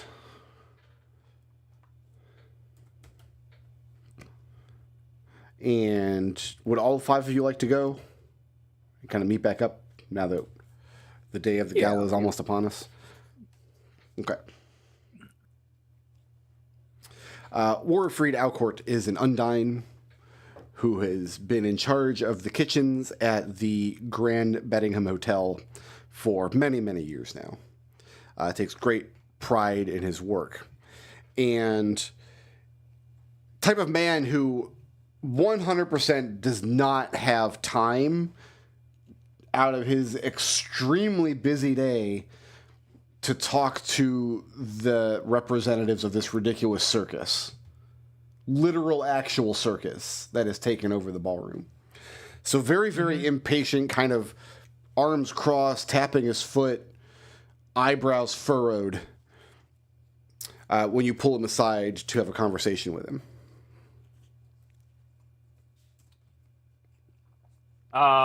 Boswick will ask all the pointed questions, and then when it looks like this guy is starting to become belligerent or uncooperative, which Okay. might be very early, it sounds, he will drop the knowledge that he has that some of the bottles were poisoned.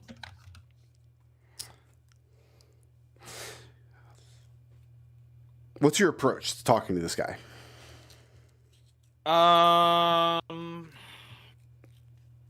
In other words, like, what skill do you want to approach this with?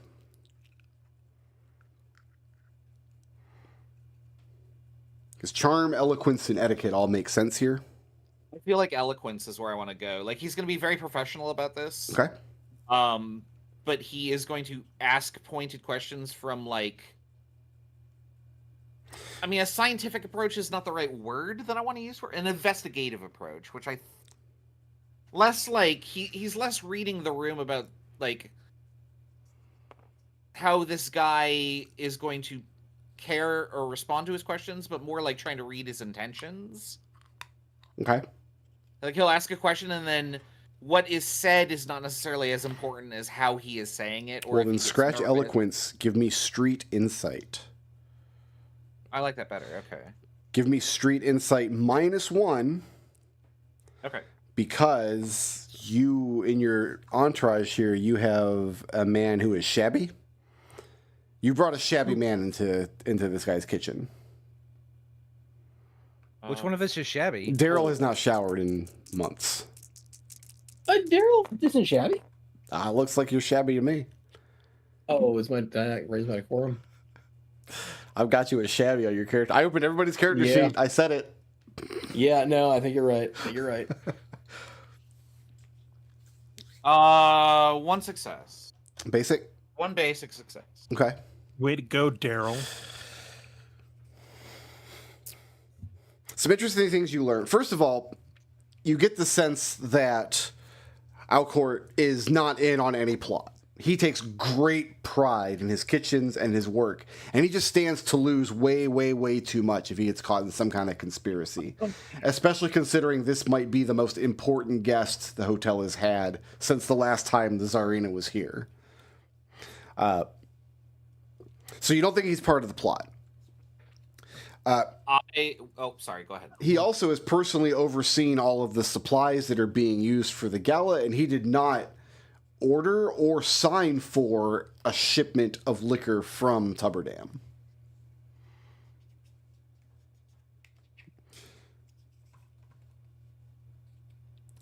Is it at that point that you drop the knowledge about this poison plot? Yes. If I conclude that this guy is on the straight and narrow, then he needs to know that somebody possibly working under him could be in on a plot that would damage his reputation. Yeah, he doesn't like that idea at all.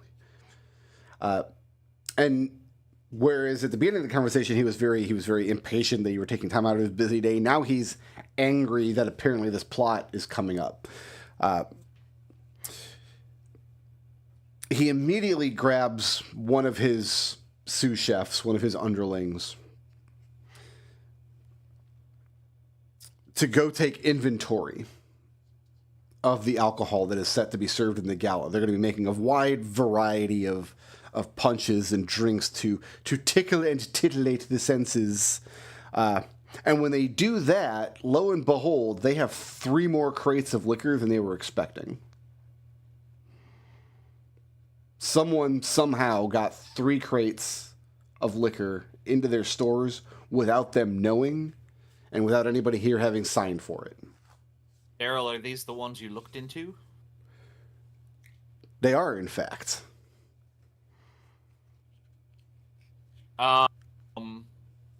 Boswick is going to recommend that they nail the crate shut and that nobody open them until Well, the end of the gala.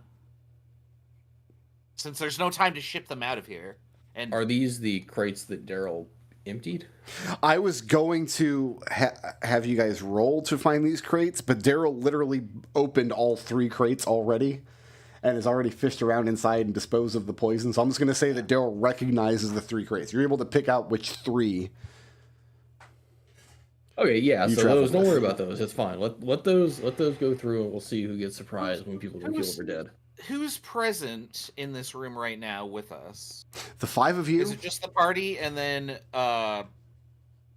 Alcourt and then this assistant? Correct. The 5 of you, Alcourt, and then the person who is. And they both look very surprised that this inventory came up 3 crates heavy.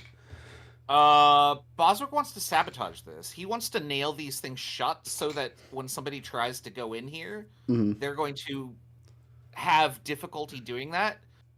And that should be much easier for somebody like Alcourt to notice. And then Boswick can be informed. But wouldn't wouldn't the kitchen staff be the ones that are serving this anyway? Not from these 3 crates, they weren't planning to.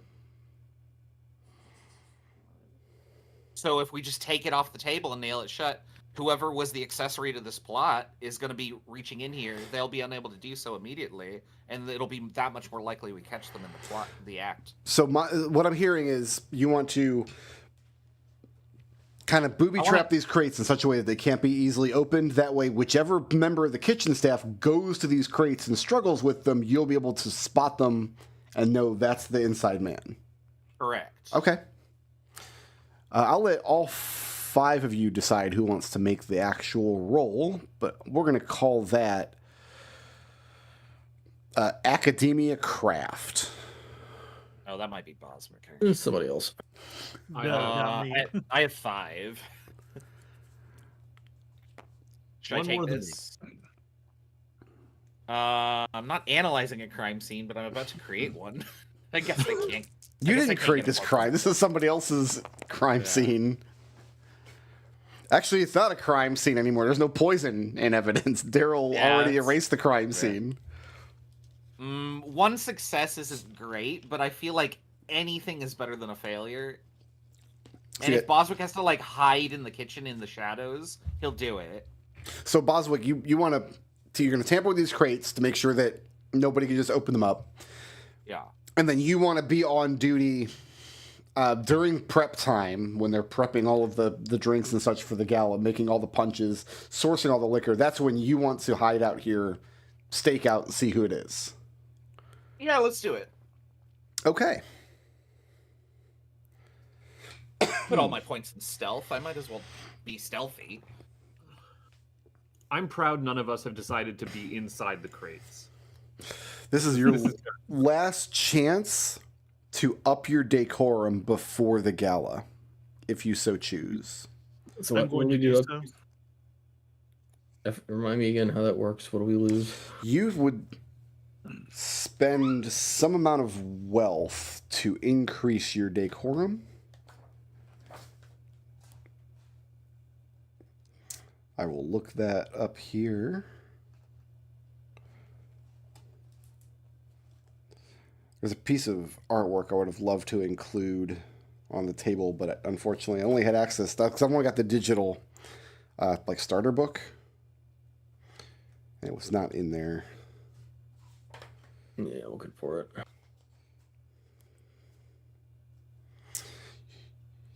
Yeah, you can go from shabby to decent by paying 2 coins. Okay, and how do I go from decent to higher? Requires go to decent from elegant requires elegant clothes, and you pay 2 coins, or make a critical roll in grace plus academia. But if you fail that roll, you still raise your decorum, but you get the ridiculous condition. Okay, so That's a condition. yeah. I love that. So I guess in order, I only have 1 coin, so I have to go to well off. I have to go from rich to well off to get coins first. Okay. Yeah, you'd have to do that, and then elegant clothes you'll have to buy off of they're on the chart. Yeah, I'm gonna buy some more. Actually, no, I have an extra set of clothing from. I used my coins last time, so never mind. Yeah, let me find the I've elegant got to clothes. start changing clothes. Going from shabby to decent, that just costs 2 coins. That's just you pay a barber and you take a bath, basically. Okay. And then And going then it goes going to elegant is 3. either 2 coins or that check, plus you need elegant clothes. Yeah, so I'll spend 3 coins on elegant clothes and then 2 more coins. So 7 coins total. Okay? Yeah, I'm spending 2 coins to buy some elegant clothing. All right. So everyone wants to go up to. Is Dugnut going to stay at decent? Yeah, I'm not entertaining anybody. I'm there as And Boswick, are you going to stay at decent? Boswick has one outfit and one outfit only, and that is trench hat and top hat, or trench coat and top hat.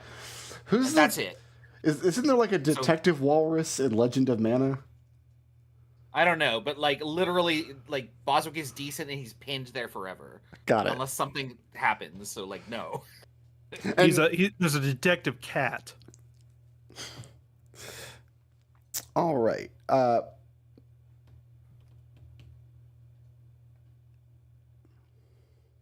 I don't know what a trench hat and a top coat are, but that's what I always said. They're decent, like definitionally. They're decent, yeah, right? I think one of these street urchin kids is wearing a trench hat and a top coat. Willie Dick.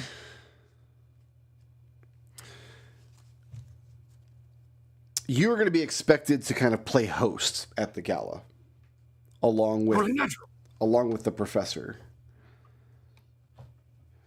This is an agreeable task for you. Oh, of course, of course, of course. What are you going to propose that your manservant Dugnut do during the gala? Like, what's he gonna? What are your expectations of him? I would assume we'd be greeting guests and looking out for any shady characters. But of course, I'll be mingling about, so I'll delegate that task to him. You're not going to find anybody shadier than Daryl. Although It's a good measuring stick. he's shady, but he's no longer shabby, which is nice. yeah. Basically, anybody that is just basically hold up a picture of Daryl Yeah. and then just compare and and use that as like on the scale of like normal to Daryl, how shady is this man? Okay. So Dustus has a job. Dugnut has a job. Boswick's going to be hiding in the kitchen. What is Stryker's plan before his exhibition at the gala? Are you just going to be mingling? Yeah. Okay. Then he's going to go change into basically what is a wrestling singlet and wrestle a mechanized stag beetle. You're gonna wrestle a tiger and win. Yeah. And who is Daryl going to try to rob? He's not going to try and rob anybody, thank you. Okay. He Not those robs clothes, safes, he's not not. people. Okay. He's not gonna try. He's gonna succeed. Oh, my Kind of phone is going negativity off. that- Daryl is going to socialize and watch people that are drinking clear liquid. Well, I'm assuming the clear liquid would be mixed in, so he's going to be watching the party goers mostly, and trying to socialize, be friendly, try to get himself invited to rich places with safes. I like that you and I approach the same goal Oh from my very God. different ends. Sorry about that. That was my lady wife. I used to be able to run games on Sundays without any interference from her whatsoever. Those were nice times. She loves you. She calls and she's like, I'm going to stop and get an icy. I just wanted to see if you wanted an icy. Oh, that's actually really nice That's, of her. that's You're very a nice jerk. of her. You're a bad man. Look how much of my game she's ruined with this icy plot. Yeah, wanna we've go all into turned the- against you at once. You want to go into the drive-through rant one more time, just for old time's sakes? That was a good rant. That was a good rant. That's such a good rant. Don't text me if I want an icy. Make sure you call my phone so my ringer goes off. Don't worry, we couldn't hear it. Really? You couldn't? It was very loud. Okay, well, I Not didn't on hear it. Discord. let Yeah, me take a minute and recenter myself because I forgot where I was. Stryker was mingling. Who was Daryl robbing? That's where we were. Oh, he's not. He's socializing and trying to make new connections so that he can get invited to other parties where he can sneak off and go steal stuff of those. Got it. That's an excellent idea. Willie Dick. What was that noise? That noise. That was a noise. Do you That have is just some? how Willie Dick gets into the Willie Dick voice. Do you have some pretense, like some official pretense to give to Daryl as like, oh yeah, he works for the circus, or you just I would hope to be like emceeing Daryl and this fight with our new beastie. that's Stryker. Daryl's Oh, Daryl, sorry. No, absolutely not. No. Daryl is just one of the folks from the party that I have had. Gone on great adventures with. A very fascinating fellow. Okay. A bit of a shady character, but marvelous with a weapon. In that case, Daryl is not going to be admitted to the ballroom until guests are set to arrive, at which point he will have to wait in the long, long line where the guy in the powdered wig at the front of the line, one by one, will announce each guest or pair of guests to the room. Stryker's inside, Dustus is inside, Dugnut's inside. Boswick is also expected to be in the guest line, but he's not there. He's in the kitchens watching the crates. Yes? Correct. All right. Let's get one roll from you then. Let me see what I want you to roll. What's like a perception roll? I think that's caution. Yeah, that sounds right to me. I'll let you do street or academia caution. This feels more like a street situation. Okay. They're the same role for me anyway. I'll take a critical success. A critical? Okay. On a scale of 1 to 10, how racist is Boswick? 1. 1, okay. He's professional. He doesn't care. Doesn't care. Yeah. At one Well, point, actually, hold on. Sorry. Like stereotypes are real things, and those are things that he considers, but he doesn't hold them like as true. So I guess I'd have to say like 2. okay. Yeah. From time to time, and a lot of prep work is being done in the kitchen. You're watching as all the fantastic dishes are coming together. The is it cake or not? People are in full swing. And from time to time, they come in and collect liquor bottles to make a variety of fruity punches in big crystalline bowls that are going to be set out during the gala. I just noticed that the mouse has googly eyes, and I just can't. Yeah, I put them on the ferry earlier because they were just sitting on the table. At one point, 2 young Slua boys come over to the crates you're staking out. They don't notice you are staking them out. They try to get into them, are a little perplexed when they realize they've been nailed shut. Now, Boswick's not a racist, so he does not immediately jump to the conclusion that these 2 Slua boys work for the Blackwaters, who are the Slua gang in Beddingham that always wear very nice clothes. It's possible these are 2 unrelated Slua.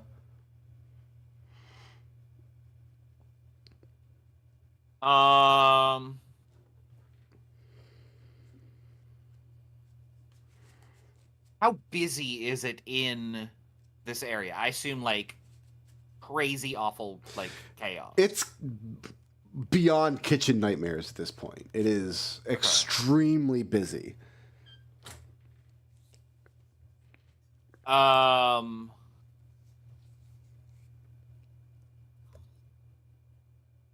gonna watch these guys struggle for a second, and if it looks like they're about to make headway, he's gonna lean into that room and say, "Hey, you two, we need you out on the floor serving." Or just make up some sort of lie to like that somebody has noticed them in the kitchen staff and that they think they're slacking.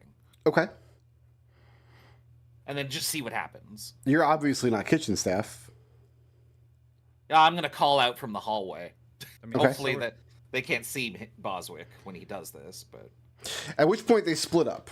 One of them goes to follow whatever ridiculous order you've given them, and one of them, if you want to find out where he goes, you're going to have to track him yourself.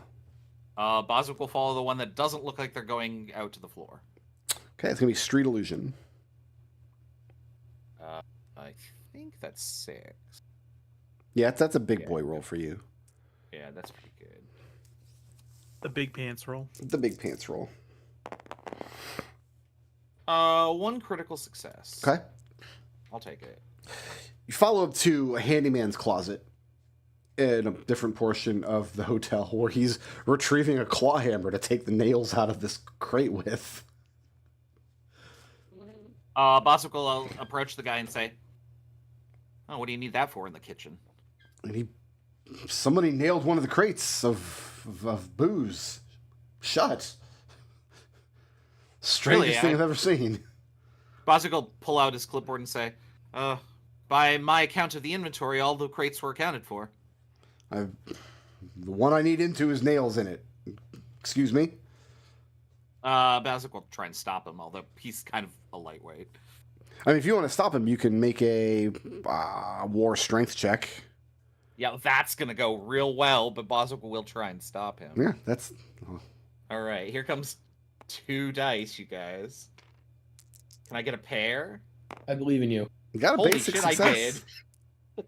Well, I can't improve that, so... What do you want to do to him when you detain him? Like, what are you going to do with him? I'm gonna bring him to what's the guy's name? Who's the head of the kitchen staff? Alcourt. The chef. I'm gonna bring him to Alcourt and ask if this man is in your employ. Yeah, he's one of the dishwashers, I think. Him and the other slew a chap. Boswick's gonna try and like good cop, bad cop this and say, "All right, we have an inkling of what might be going on, so choose your words carefully, or you are about to have a very bad rest of your evening." At which point, Alcourt's eyes get wide as dinner plates. Is this the man? One of them. Show him the hammer you had. I assume that he's still holding onto the hammer. Yeah, he's holding a hammer, and he tries to stammer out that like the crate was nailed shut. But what does Boswick want to happen to these 2 guys? He genuinely doesn't care whether they like get away or like if anything happens to them. He wants to know who ordered them to do this, and he wants to try and like get that information out of this guy. Okay. All that's going to happen in the moment is Alcourt is going to have them forcibly removed from the premises. They've lost their jobs, basically. They're just being thrown out on the street.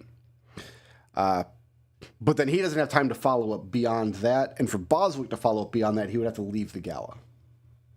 I actually think it might be worth leaving the gala because I could say if you cooperate with me, I could talk to him about possibly getting your jobs back. Okay. The interesting thing about that is the rest of the story is going to take place in the gala. I don't like that part, so I won't leave if you don't want me to. So, yeah. Unless you have some other plan to detain these guys, tie them up in a basement somewhere, throw them down an elevator shaft, or otherwise keep them on premises so you can...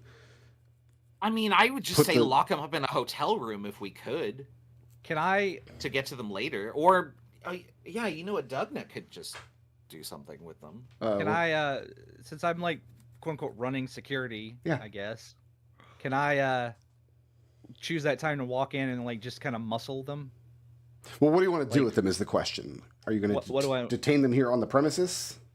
Yeah, I'm going to truss them up like turkeys and throw them in a closet.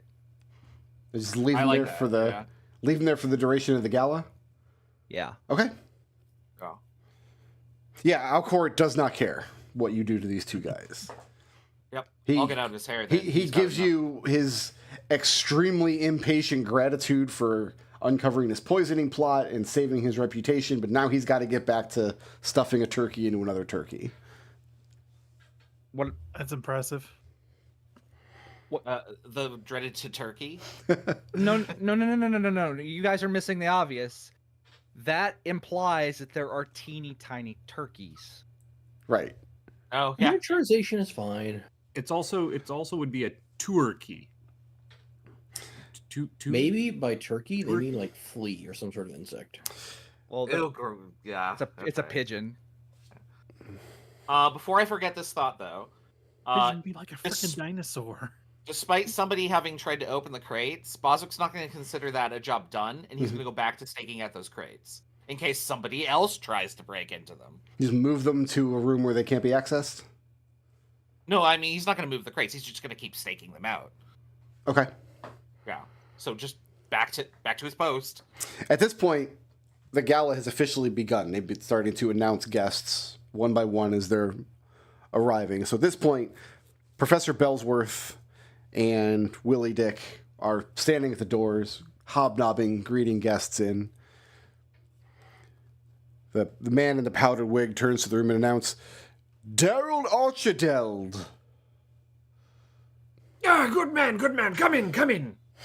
Daryl will saunter in with his elegant status. Very elegant. Didn't go all the way to pompous. And didn't wind up with the ridiculous condition, which is nice. But yeah, Daryl, you're in line with Bedingham nobility. A lot of fairies have come in from faraway lands. Everyone who's anyone in Bedingham is here, as well as quite a lot of the people from Clockworth and Tubberdam and the other upper floor cities. But at one point, the line of guests is moved aside, and the man in the powdered wig clears his throat, makes sure the music comes down, and announces, Her Majesty and ruling Empress, the Tsarina Arcadia Obranova and Company. At which point, the fairy queen herself and all of her entourage skip the entire guest line, roll up into the ballroom. Now, I did not have a great ballroom image from Household, but I found one. I can't remember the name of this game. I found one in some other game. It was on one of their websites. I took down the name of it, but then I forgot to make a note of it.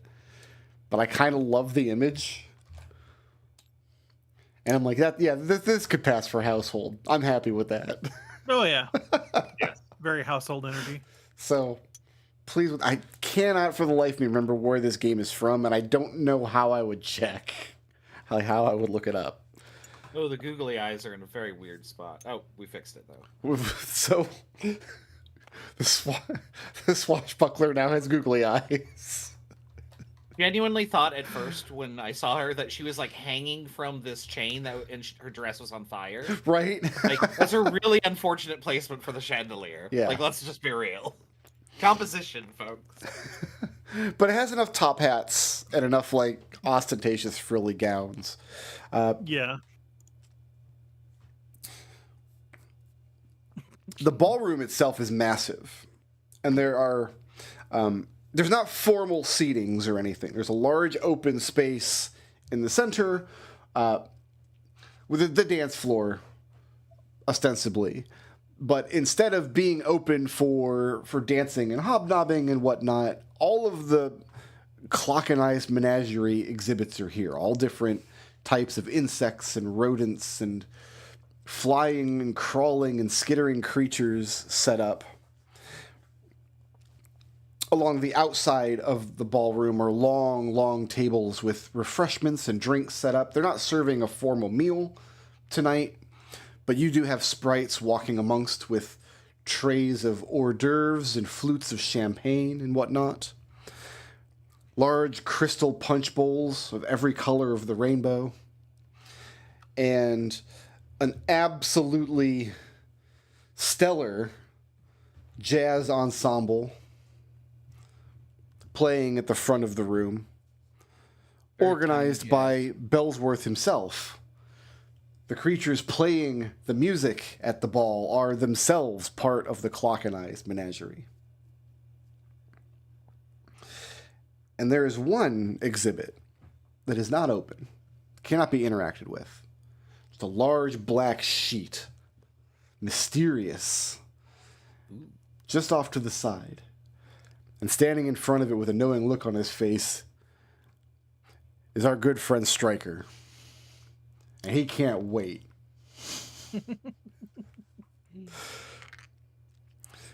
Because he got a straight Yahtzee on the roll I gave him. Like, it's already in the can. So, why don't we take a short break here as the Tsarina arrives? Is Boswick going to head out to the ballroom once the Tsarina arrives at the gala? Or is he going to stay in the kitchen?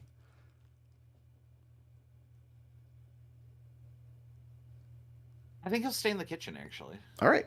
Why don't we take a break here? Go ahead and get your coffee, get your bagel. Let's reconvene at 4:30. That's 15 minutes from now. All right. I am bummed out. I went to go and eat bagels this morning because I thought I picked up bagels and I didn't have bagels. So I am bagelless.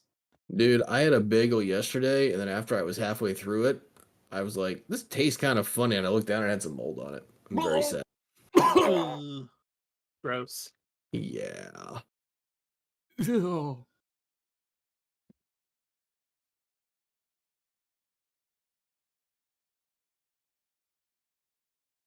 I'm sorry, McDowell, that I keep getting Dandleton and Daryl confused in my head. You're fine. Point of That's- personal issue on my end. No. It's quite all right. We've got Dustus, Dugnut, Dandleton, Daryl, and then Bobnut is the odd man out. Listen, you're the asshole that wanted to use names from a bad video game. No, that was me. Oh, is that you? Like, I regret nothing. I listen. Not a single thing. You will get no regret from this man.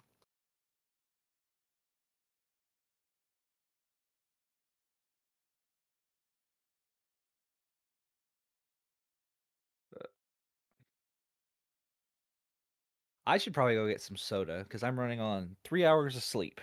Ew. Yeah, I'm gonna You go go do something that. real fast. Everybody loves sleep deprived tabletop role playing.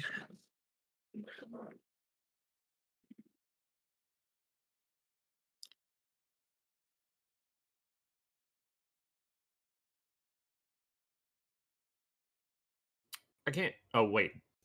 There's a blindfold up, so people can't actually see this. But I can't help but notice that the masked gentleman at this ball is, of course, the only masked gentleman at the ball. But you fine folks can't find that information. It's behind a blindfold. Actually, have anyone in the chat right now? Should check that out.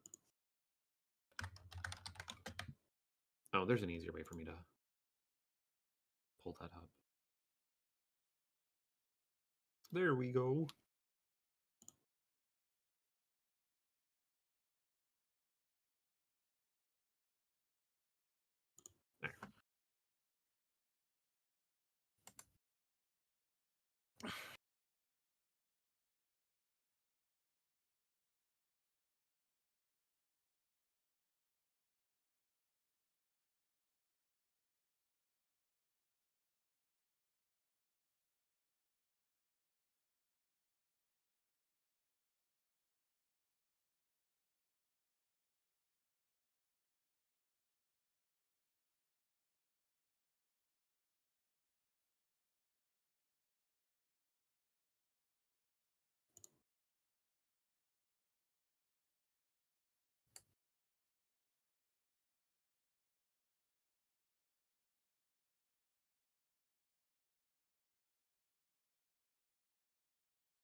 Welcome back. Everybody loves Balatro. Except for Peggy. Oh, don't even get me started on how stupid that is. Pretty stupid, not gonna lie.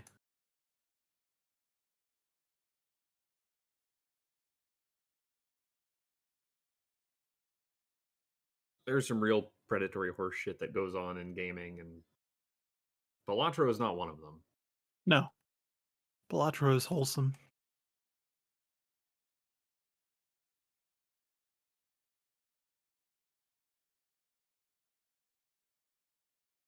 Yeah, because it's like you pay $10 for it, and that's all the game ever expects you to pay for it.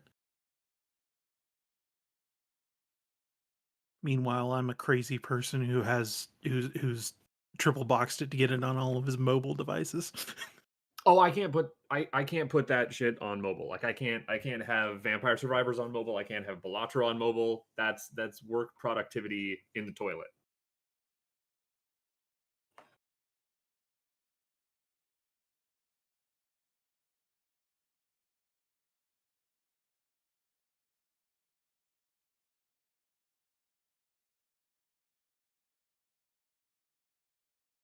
So what's new with you? What you got going on?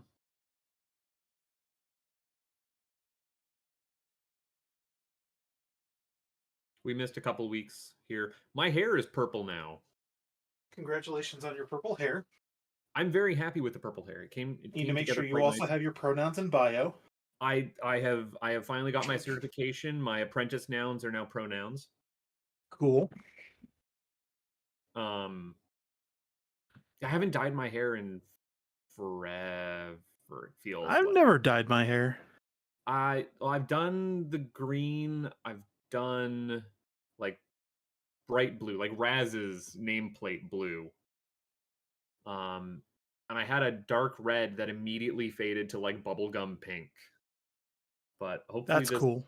This purple will stick around for a while. I have really dark hair to begin with, so I got to bleach it out. And I sent the picture of that bleached hair to Blau, and she was like, "You look like Beavis." I'm like, "Oh no!" Oh no. She was not wrong, by the way. She'd absolutely identified the problem with the intermediary step of bleached hair to dyed hair. Yeah. One of these days, coworker was like, "Oh, you should do silver," and I was like, "Ooh, I can get away with some silver hair. Go I actually full on tried anime that. nonsense." I tried to do silver once for Halloween, and the dye that, like, I didn't actually dye my hair. I like tried to put like a paste in to color my hair, and that absolutely didn't work. I was trying to pull off a Persona 4 hero. Yeah, I can't do like the temporary dye stuff. It's No. all or nothing. I just hate the feeling of that temporary dye stuff in your. I hate hair product in general. You can just no. I hate it too. I understand that. Yeah. My mother, when I was a kid, made me put product in my hair, and I'm like, no, I hate it. I don't do that anymore either. Only if I have like a job interview and my hair has to like not move. Hell, I don't even do that for job interviews anymore. I was gonna say I will cut my hair for a job interview, but like you're going at some point they're going to learn that it turned into a poofy nonsense mop on my head. They don't need to learn that during the job interview. No, my hair does that too. Like I have 75,000 cowlicks, and my hair is basically a whirlwind of disaster if I don't like. That's why I wear a bandana over it. It's just I don't have to deal with this shit anymore. My mental image of you is just Cousin It, Raz. I only have hair from the bottom of my face, not the top. Just Cousin It dressed as a biker. That's what you are. Like, not a butt face, is a very tiny frog in my brain. So like you can't help it. I'm sorry. It's just the way my brain is. I feel Well, I like mean, you're going to I be very don't- disappointed when you meet me. I I don't don't have a mental image of Treble whatsoever. Like it, I don't Treble is either. just the glove icon. Treble is the Mario Brothers question mark block in my head. Yeah. because That's Right. just the placeholder for I don't know what you look like. I have seen pictures of all of you, but my brain associate. Yeah, so it's like, yeah, That's fair. I think I've seen a picture of Chris. I'm not 100% sure. though. Raz is just a dwarf scaled up. Yeah. Yeah, that's accurate. That tracks. I am, in fact, a big blue gay dragon in real life. Well, yeah, we knew this. Yeah, I knew that. Yeah. The biggest, the bluest, the gayest, the dragonist. Like it's just that's how you get a Hell McDole. yeah. Slide all of those sliders, max. Yeah, Max. It's preset don't- on character creators is McDole. I don't normally eat at my desk, so I apologize if you hear me like crunching away. I'm having a salad. I'm sitting here eating a salad too. It's made out of silky smooth dark chocolate. That's a salad, right? Chocolate bar? Mine is arugula. I already had 2 protein shakes while we were doing the first half of this, so I'm set for a while. I've I been have trying to a- like just. Oh, go ahead. I have a tall boy of Arizona half and half. Ooh. I've been trying to get better about having like just eating more greens in general. Like I actually really like salad, but in the presence of other options, I always gravitate to those other options. Yeah. Salad's expensive. It is also very expensive, yes. I've been going to Trader Joe's and just buying their like pre-made salad kits, and like a $4 kit of salad it's 2 or 3 salads worth for me. So Yeah. Work lunch has a Actually- salad bar, so I do a salad every day at lunch. I love salad. So my latest obsession lately has been V Rising. Mm. It has it has allowed me to indulge my inner emo. Is that a survival crafting Yes. game? Yes. Yeah. Is that out in 1.0 yet? Yes. Okay. Did that come out alongside another very similar game where you were like doing things in Norristown? Valheim, yes. Okay, those two blend together in my mind as like check out later. V Rising is the vampire one, right? Yeah. Yes. It's Okay. like it's also, if I recall correctly, McDolkin, it's kind of got that Diablo perspective, A little bit, yeah. which is Um, the interesting thing that caught my attention about it. I haven't played it, but I have a how friend of mine. is it for controller? Like I am I very have not much attempted a controller, but I think it's possible. yeah. That's kind of what's holding me back is like I'm wanting something that I can just like lean back in a comfy chair with a controller out, listen to a podcast and zone out to. Project Zomboid has pretty good controller support for the isometric crafting survival game. But it is also kind of stressful to play because Yeah. zombies. I was survival. gonna say, like, I did a little bit of research into that game years ago, and somebody gave me their their Let's Talking Time Let's Play sort of like forum post thing, whatever, and like it escalates very quickly how intense that game gets. Like that's not relaxing to me. The best way to describe it is it's exactly as intense as you want us like as you want it to be. Does that make sense? Like, do you if you go out in the rural areas, there's not that many zombies. But if you decide to go to like Town, yeah. well, yeah, to town or the city, then there are much more zombies. But like, there isn't a fixed number of zombies in the game. Like, it slowly populates with more. I want to say. And Yes, so, like, and the stakes no. are always slowly going up. Like, because you need supplies, so you got to go run to town. Well, the zombies do cap out at like certain things, and if you clear an area, they do respawn in the default settings, but pretty slowly. So I bought Peanut a turntable for Christmas, She could pick up DJing. and we only own 3 albums on vinyl right now. We have the You Wicked need another soundtrack. turntable and a microphone. Wait, what? You need another turntable and a microphone. CJ. Where it's at. We have the Wicked soundtrack. We have Queen Greatest Hits. Mhm. And have Weird Al Yankovic Mandatory Fun. That's all you need, right? Yeah, I think we're just done buying vinyl. Like, we're Yeah. good. You've covered. I the think you're gamut. locked in. Yeah, you've locked in. You're good. No, I need to get Alanis Morissette, Jagged Little Pill. Then locked in. I bet you could get Final Fantasy soundtracks on vinyl. Oh, you can. Absolutely, you can. You can. I was I know that for a fact. I was looking up some Black Mages soundtracks that you can get. Usually, because we just went through AGDQ a few weeks ago, and usually Fangamer will have some interesting vinyls during the marathon, but they didn't this year. They had some pretty. Well, that's where I got Buttface's Christmas present, which is It was Strong Bad Sings the Hits. which I don't think you want, Brick Road. I mean, I know all of the Strong Bad songs already. Did you get the secret song that's only on the album that you have to like skip to a portion of? That's sung by Homestar? I don't own the album. Yeah. Well, then you're missing out on one Homestar song. Is it the Bread sing-alongs? No. Then you have to digitize it for me. Yeah, probably. Yeah. Gotta be out there somewhere. The Stardew Valley soundtrack would be a good one to get on vinyl. That I know you don't like Stardew Valley. That's not the conversation. That game has such a good soundtrack. I mean, Yeah. honestly, what you need to get on vinyl is the Risk of Rain soundtrack.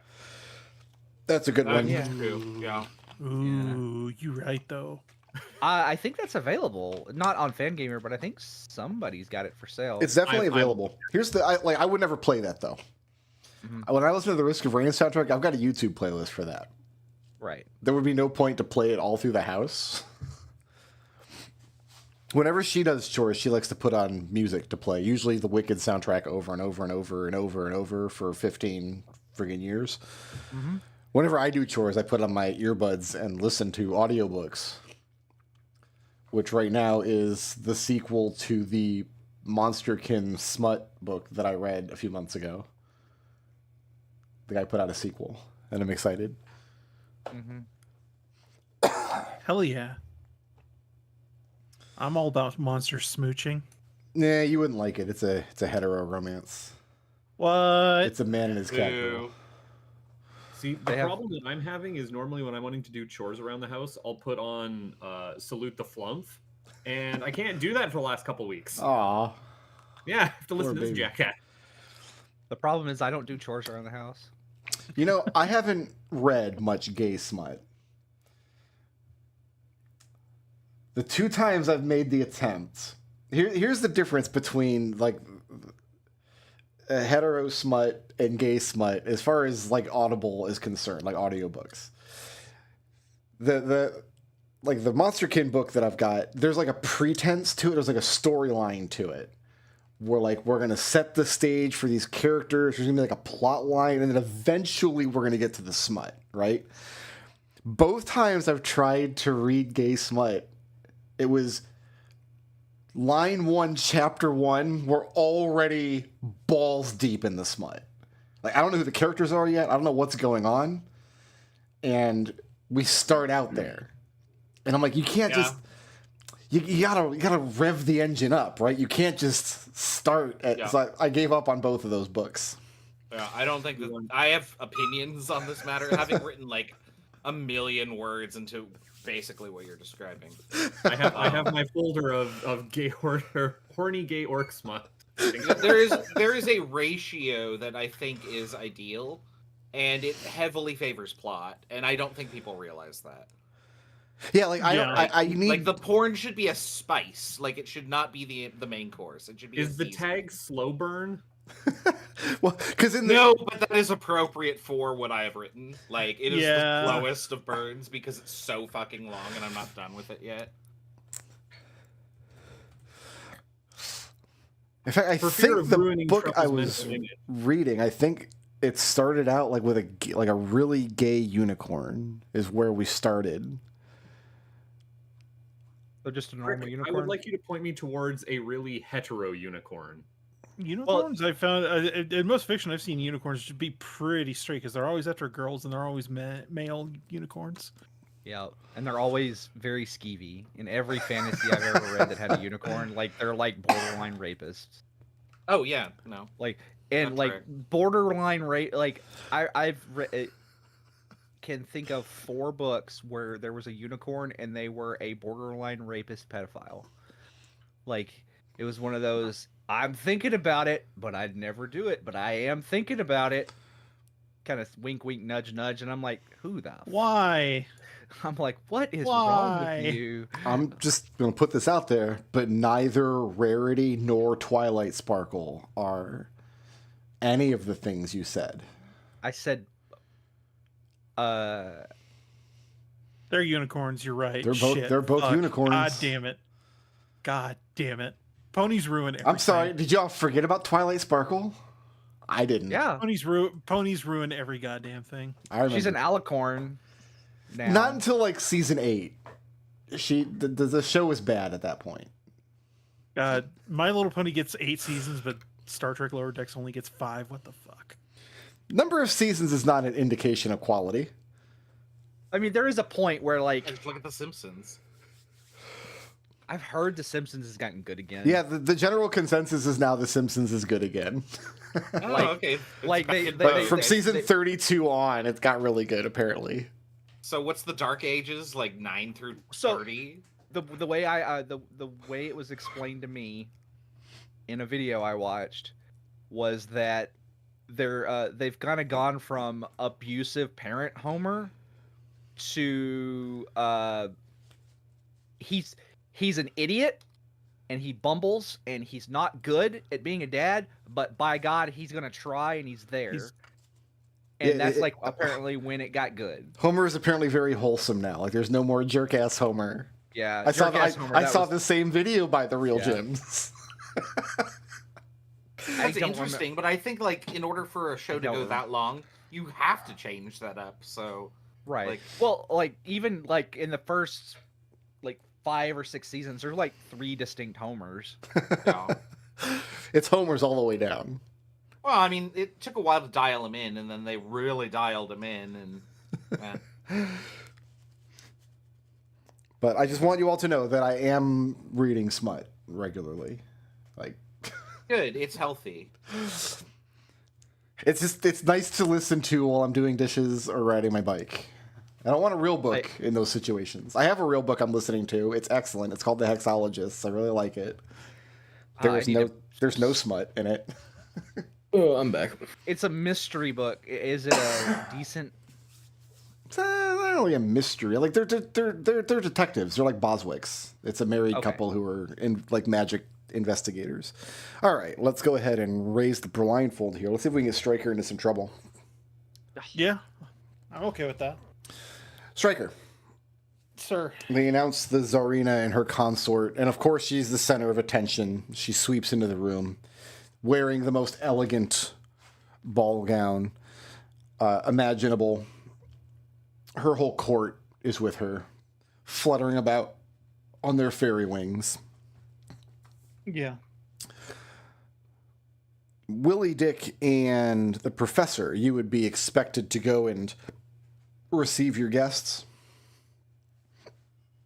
I had tasked Bobson Dugna to receive the guests, and then I'm just constantly mingling in and around. Well, what are you doing in relation to the Tsarina's arrival? Because everything else in the ballroom is stopping. The music came down. They announced her, like, she's the center of attention. You want to ignore her arrival and mingle with less important guests? No. Immediately, I wouldn't go up to her. Okay. But Well, the probably professor's just going to go- go up to her. His name's on the Oh. thing. Well, then I'll follow along with the professor. Okay. A lot of attention is on the Tsarina right now, as the professor and Willie, Dick, and I guess Dugnut is there as well. Daryl's also gonna go. Daryl's Yeah, also I'm, going to approach from the side of the room. So Daryl, you're like in a throng of crowd that's currently being held back by the Zarina's security. Her Gendarmes. Yeah, he's gonna slip through and join the professor. Okay. As the side investing partner. While all that attention is focused in the center of the room, coming up the entryway, off to the side where Stryker is standing, next to this large, kind of lumpy black velvet drapery holding one of the larger pieces of the menagerie. Stryker, you become cognizant of movement amongst the drapery that is currently covering the mechanized stag beetle.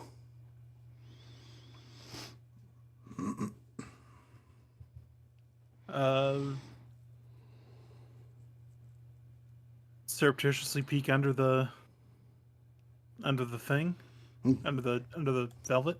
Look this way and that, and reach down and peek under the thing, and sure enough, you see Boots standing there. Somebody is underneath the drapery. Him.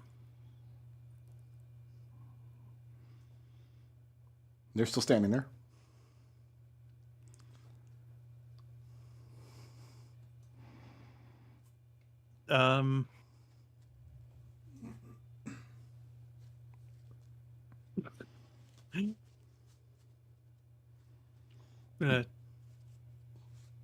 They haven't given. I'm gonna reach for the boot, tug at it. Say, you're playing with stuff you ought not. The boot kind of wriggles its way out of your grasp, and then whoever it is ducks down to get a better look at you as you're reaching down, grabbing for their boots. And you see the gray, kind of pallid face, otherwise handsome gentleman with a flowing mane of white hair. And you realize you're looking into the face of none other than the wise Paracelsus himself. Oh, I'm sorry. Are you the purveyor of these atrocities? No, just a demonstrator, but I'd ask you not to tamper with it. He takes a step back. So he comes out from underneath the drapery. Kind of wipes his hands together. Says, no harm done. All my tampering is done. And he gives you a wink and turns to walk off.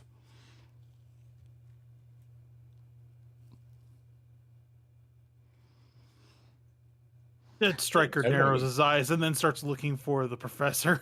You look, the professor is currently on his knees in front of the Tsarina with her hand in his, reaching up and giving it a tender kiss and just doting and fawning on his most important, etc., etc., etc. Nobody in the hall has seen this except you.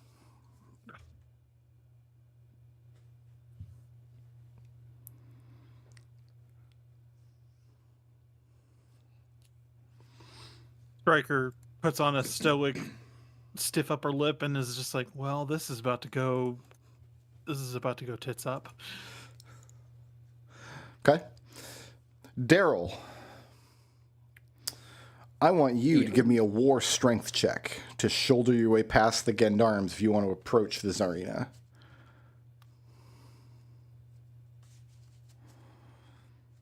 Oh, this will be fun. Yeah, this is not a good roll for you, buddy.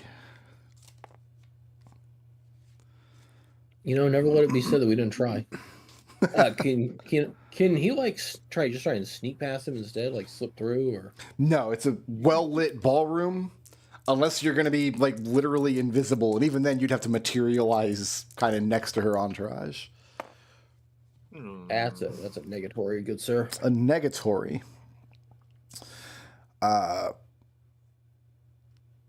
So you can either be turned away from the Tsarina, or you can shoulder through and be hurt. I mean, he'll turn away. Okay. Dugnut and Dustus are standing there as the professor is greeting the Tsarina. What are the two of you going to do during that time? I mean, my plan is to get up there and try and shake the hand of the Tsarina. Okay. Welcome her to my wonderful glockenized menagerie, courtesy of Professor Bellsworth. Dugnut, are you attempting to greet the Tsarina yourself? I'm the help. You're the help. Actually. Yeah. Dugnut, just let's kinda get standing a to the side. society, either charm or eloquence. Like from Dugnut? No, from Dustus. From Oh, you Willie said Dick. Douglas.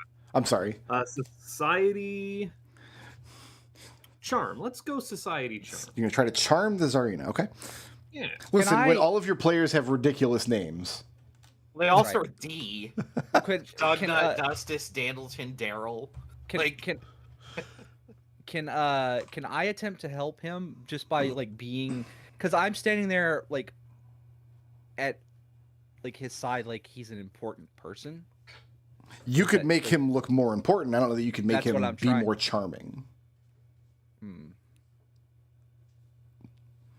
Was my option would whatever he's doing affect either charm or eloquence? Probably I can switch not. to eloquence if it would help. Yeah, I don't see how Dugnut's going to assist you with this. Okay. He's gonna wink in your general direction, and you're gonna hear a ding, and it's gonna inspire you. Well, I'm going charm then, and he.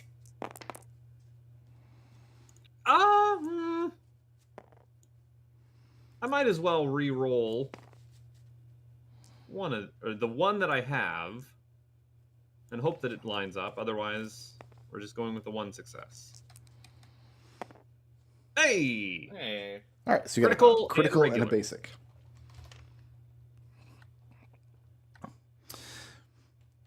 The Tsarina very graciously thanks you for the invitation. And she asks whether Willie Dick would give her a tour of the menagerie, as it were. Oh, most certainly, most certainly. Come. We have much to show you, much to show you. And I just start pointing out every single beast and naming them wrong. Okay. My own made up names. Like There's the bumbler and the skittler, and we've got what some kind of ticker over there. They have placards with their little names on them, and you're just not. let's see. Do I have the ability to read? I don't see my ability to read listed here.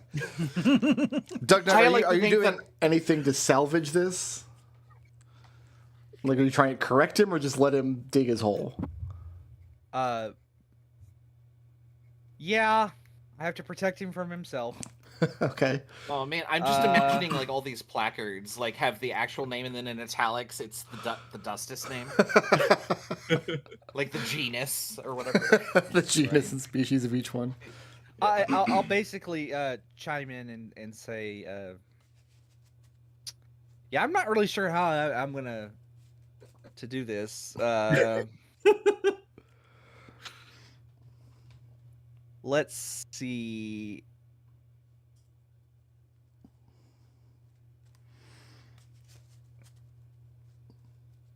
I guess I will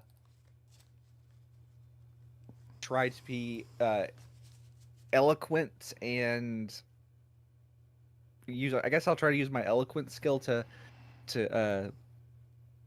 Okay. very gently correct, not necessarily, but correct him in such a way that where it's like make it seem like both names are correct. Got it. Go ahead and give me that society eloquence check. All right. This is you're playing Al Borland to his Tim Taylor. Yeah. Stryker, are you telling anybody about what you saw? Once somebody wanders by me, yes. The professor seems to be standing there alone and bewildered now, as Dustus has charmed the Tsarina and her entourage away from him, and he seems like he's slipping into a foul mood. Professor, I have terrible news. It seems that we have somebody Saboteur. possible saboteur. Yes. Saboteur? What do you mean? And I'll tell him I think it was the Dust Sprite fellow. The wise Paracelsus. Him, yes. Here Caught him. at our exhibit. Caught him tampering around underneath the sheet. Oh, my boy, that's wonderful news. That's the best news I've heard all day. And he clasps his hands together and says, "You must take me to him. Show me what he's done." Yeah, and I'll lead him over to the velvet, and I have no idea what he's done with it. And he tucks underneath He snuck over here. and he starts muttering to himself, saying a lot of like science nerd stuff that you don't understand. Yeah. Where did he go? Did you? Is he still here? He starts scanning around the hall, but the Dust Sprite's nowhere in evidence. I did admonish him, yes, but tampering with these things. It seems that he's done something to the fail-safe mechanism you've been practicing with. Well, that's no matter. I'm sure you can wrestle the clockenized stag beetle into submission on your own.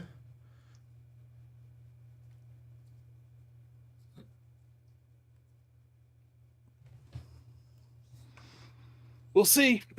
I mean, to be clear, you're still sitting on a Yahtzee on your on your check. Yeah. Yeah. Okay. He cranes his neck out and points across the room.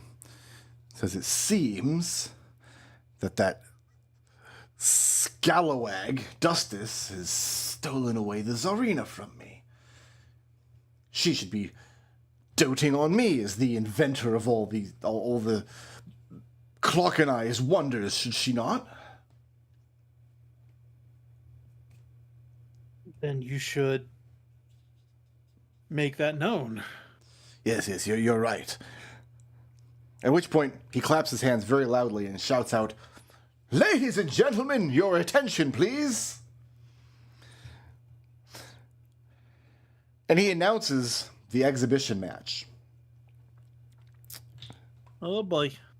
between the clock-and-eye stag beetle, at which point he grabs hold of the velvet drapery and pulls it off with a flourish, and there's much oohing and eyeing among the I call that populace. one the horny boy. He was just sitting there waiting for it. He was just sitting there waiting. Just in the Let him pay wings. off.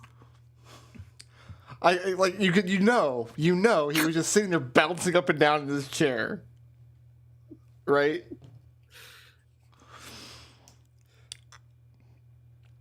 Yeah, I know. Throws the drapery I- aside, revealing the stag I s- beetle. And announces that there will be a glorious exhibition match, a sporting competition between the clock-and-eye stag beetle and our very own Striker Dandleton.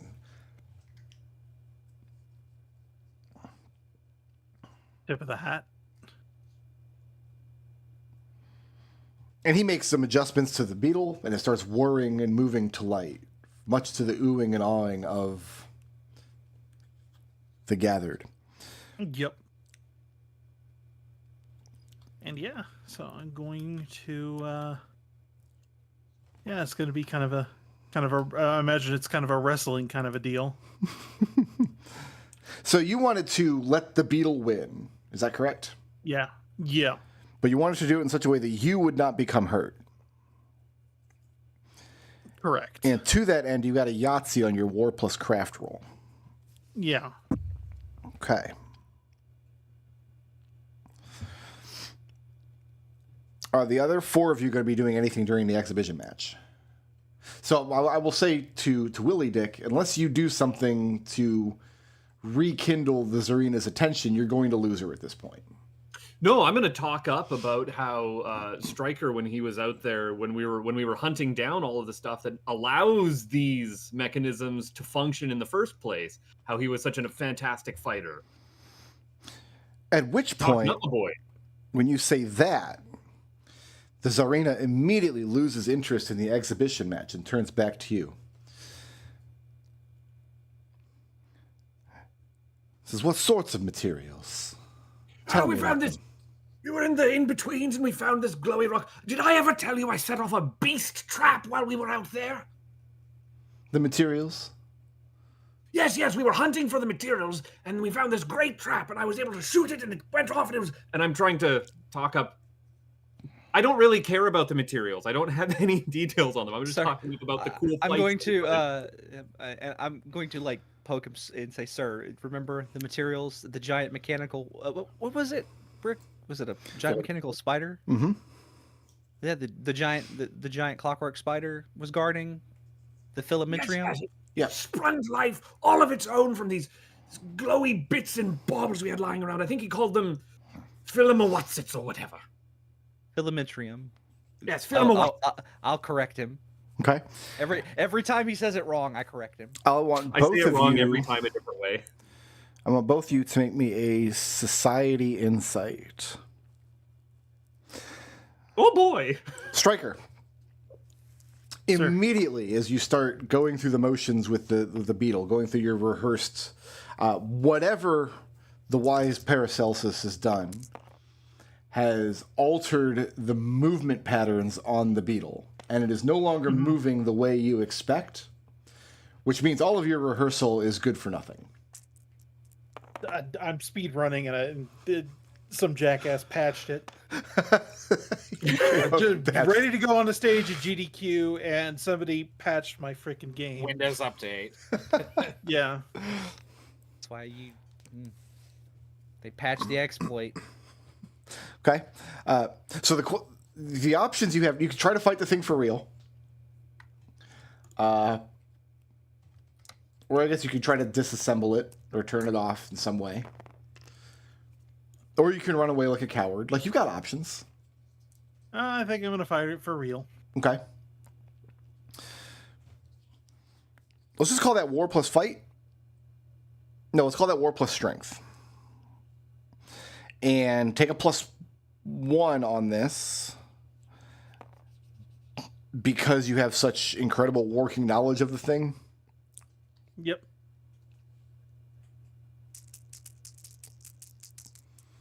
You only need one basic success here. Got it. Got it. And then some. You don't know what alterations the wise Paracelsus might have made. And you reach a point in the fight where you were going to allow the thing to pin you to the ground and then claim victory. At that point, you had a way to use your sleight of hand to bring the thing in for a landing. Make it do what you wanted to do. You still have that option, and it's a free option. You can just declare that you take it because you got that Yahtzee earlier. Mm-hmm. With this caveat, you now don't know what it will do when you trigger the failsafe. Presumably the professor does, but he hasn't had time to talk to you about it.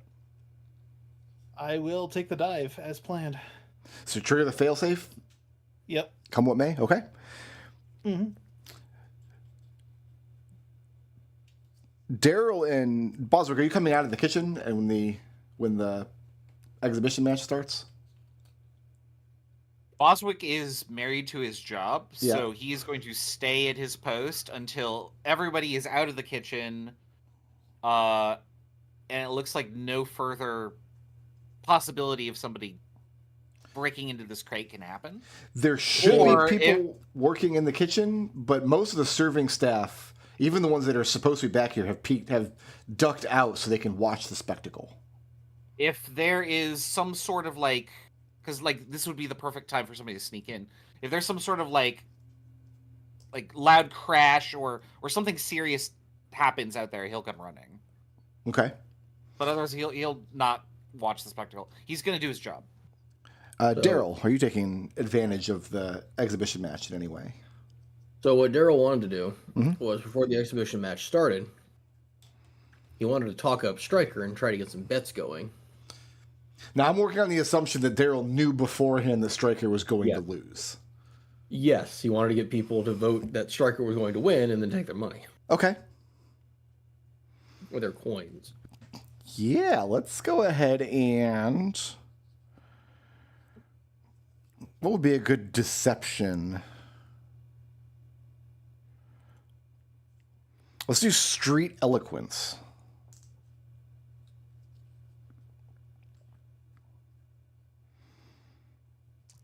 Let's see what happens.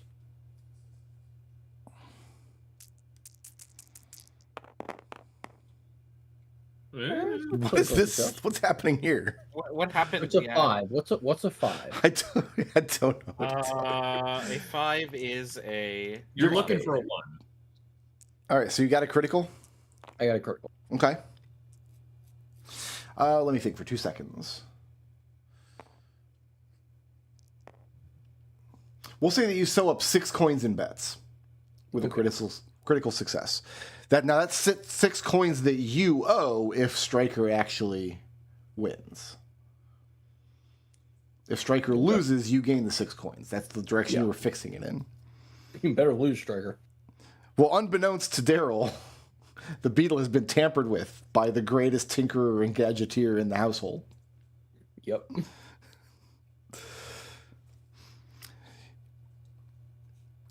You throw the failsafe.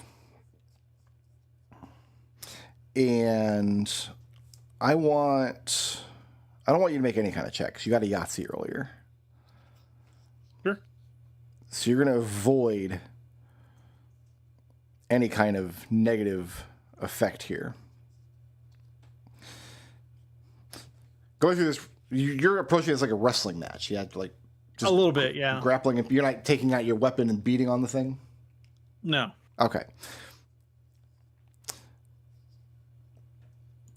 Yeah, you kind of are wrestling the thing into submission, and you reach the point where you're going to hit the failsafe and hope that it works. What actually happens is very suddenly the stag beetle emits a large gout of steam. All of the tension in the system that is used to pump steam back and forth to move the thing's joints is vented out in this hot blast. And the joints all come undone, and the thing collapses to the ground.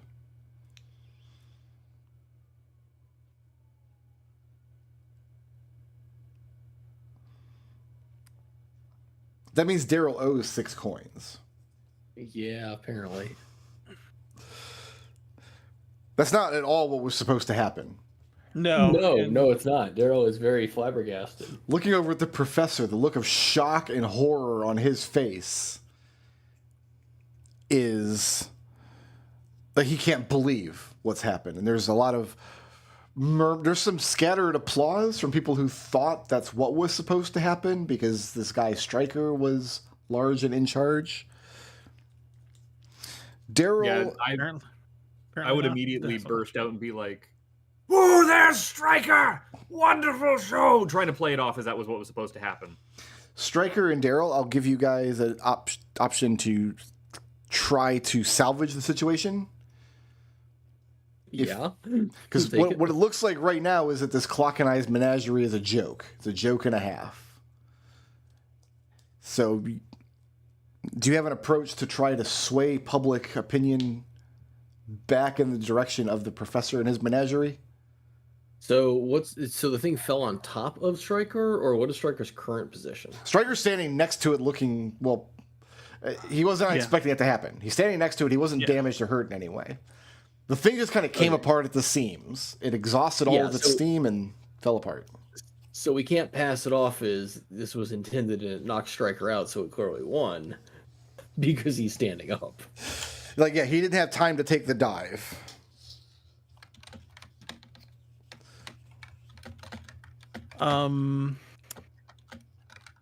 Daryl's gonna rush over to Stryker. Can Daryl rush over to Stryker? Yeah, you guys, I'm going to give you two the opportunity to try to salvage this back in the direction of the menagerie's favor if you want. And any roll you make, I'm going to put at -1 because you've got Dustus over here shouting out about how awesome Stryker is. So clearly it was tampered with. Can we blame it that somebody broke the machine somehow? You want to claim there's a saboteur? Like the dust. I mean, I don't know. Does Stryker tell who put googly eyes on the freaking woman? Those have been there, my dude, for like an hour. Those have been there for a minute. Just noticed it. It's fantastic though. Like they work really well. Hell. Can we pass? That's Herb Strike? Derpenstein, the swashbuckler princess.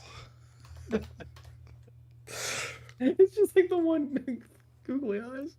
So you want to announce Striker. that there's been some kind of sabotage. Well, specifically, if Stryker tells Daryl what happened, can we announce that like the Dust Sprite has realized that this contraption was too powerful for the household, so clearly he sabotaged it and broke it for Dust Sprite reasons or something? Striker, are you in on that plan? Is that the story? Yeah. You guys like that? Okay. Yeah. I'll let one of you make a.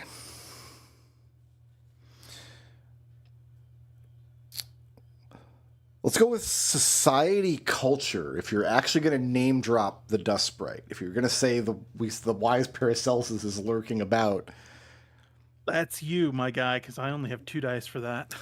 Three and dice. take +1 because both of you are on the same task, and then take -1 because you've got Dustus on the other side of the room shouting about how great Striker is. I mean, we only get one roll, not each of us rolling independently. One of you can roll, but you can roll it at +1. You can. I'm asking because specifically I have a move that says after a friend has failed a roll, you automatically succeed without rolling a dice. In that case, then it sounds like it's smart to let Striker try to make the roll. Okay, sure. Yeah, and then if he fails, I'll use that. Yeah. That's a failure. Yep, that is absolutely a failure. So that uses up your. Learn from mistakes move. And then you can't refresh that because you've used your spade earlier to clear frightened. Yes. Okay. So Striker, you start to announce, like, I saw the wise Paracelsus lurking around and he tampered with the machine somehow. And people aren't buying it until Daryl steps in and adds the little flavor piece about how clearly the machine was too powerful. And the wise Paracelsus felt that he had to step in. Is that the story you're going with? Yeah, Paracelsus was clearly afraid that given the great construction and power of the machine, it was a risk to the Tsarina, and so he did his duty to the household by disabling it to make sure that the Tsarina was safe. He was protecting the aristocracy and all the guests. From the machine that's on the exhibit here? Yeah, from the machine. So are we casting the wise Paracelsus as the hero of this story or the villain? Yes, he is the hero. He came and he saved everybody by disabling the mechanical contraption before it caused danger and harm, and we should all praise him and thank him. Was it going to Glory cause be to danger and wise harm? Paracelsus. What was that? Now I'm picturing that like turn of the century exhibit with Nikola Tesla and like the lightning ball and people like, oh, that thing's going to explode. When in fact it was perfectly safe. Is Daryl Edison electrocuting an elephant? Sure. There's a lot of murmuring amongst the crowd now, as this intrigue hits the streets. Dugnut and Dustus. Yep. We had an insight check or something? Yeah. Did we do that insight check? This is what I got. Yeah. I got goose egg. Got a goose egg and we got a critical and a basic. Dugnut.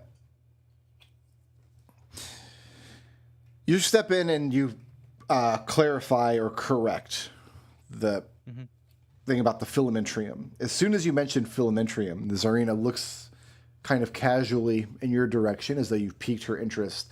At this point in the conversation, you realize you probably shouldn't have said that. Filamentarium is not a commonly known thing, and it's very likely the Tsarina is only here to learn about it. Otherwise, this mess would be beneath her. Right. And she looks at you, point blank. You were telling me about the materials that you had gathered. He goes, I just was hired muscle. I didn't really do any of the gathering. I don't know anything about it other than the name. Dronka says hi. It powers all of these mechanized structures. I don't know I don't know the specifics, ma'am. But surely you do. Look, she looks at Dustus now. Your name being on the marquee. Well, I'm more of an investor, you could say. But we did supply all of the material that you see in and around here. Yes. But you'd want to speak with what was his name? With Bellsworth, the brains behind the operation.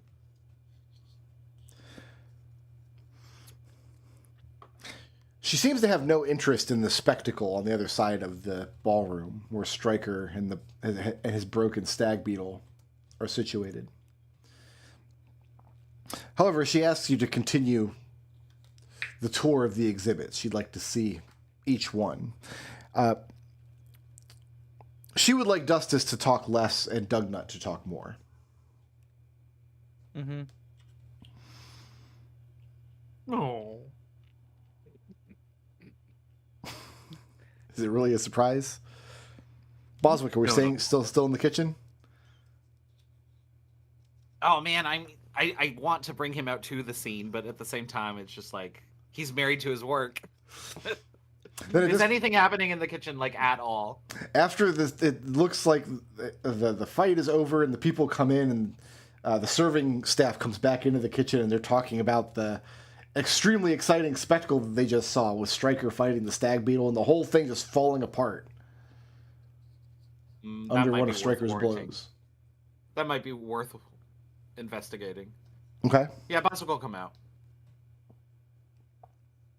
Boswick. Give me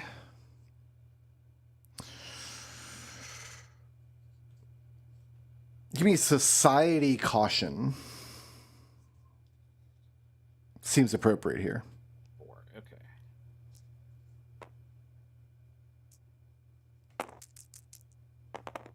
I'll take 1 success. 1 basic success. Okay. You knew that the stag beetle was supposed to, quote unquote, win this fight. And it was not supposed to kind of like explode the way it did.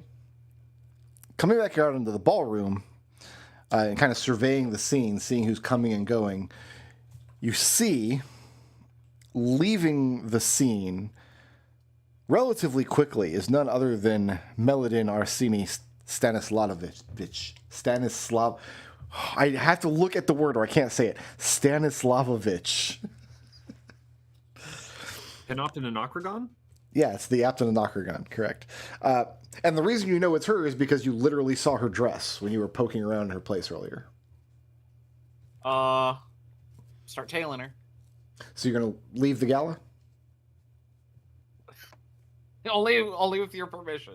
I mean, you have my permission to do whatever you want. Okay. Oh yeah, well last time I did, I was leaving the scene. No, I feel like this is irrelevant. Okay. I would like to continue following this thread. She's leaving out the front door of the gala, kind of taking an opportunity in the commotion to slip out. However, she does not leave the hotel grounds. She kind of sneaks through a servant's door, back into the hallways, back into the prep areas, kind of circling back to a roundabout way back towards the kitchens. So you're going to wind up back in the kitchen if you follow her. Oh, that's fine. Okay. His home. It's his element. This kitchen, it was made for me. And as far as you can tell, as you're tailing her, she's going back to like find out why the poisoned liquor was never made it out to the floor. Like what went wrong with her part of the plan. So if you tail her, you're gonna wind up back at the 3 crates that you nailed, and you'll have her dead to rights. Yeah, but I mean, like, what good does that get me? You could hog tie her and throw her in the closet with the other 2 guys. When she's in there, do I have the means to lock the door with her inside? You do, but then the serving crew would lose access to the rest of the liquor. I don't want to disrupt the plan. Um,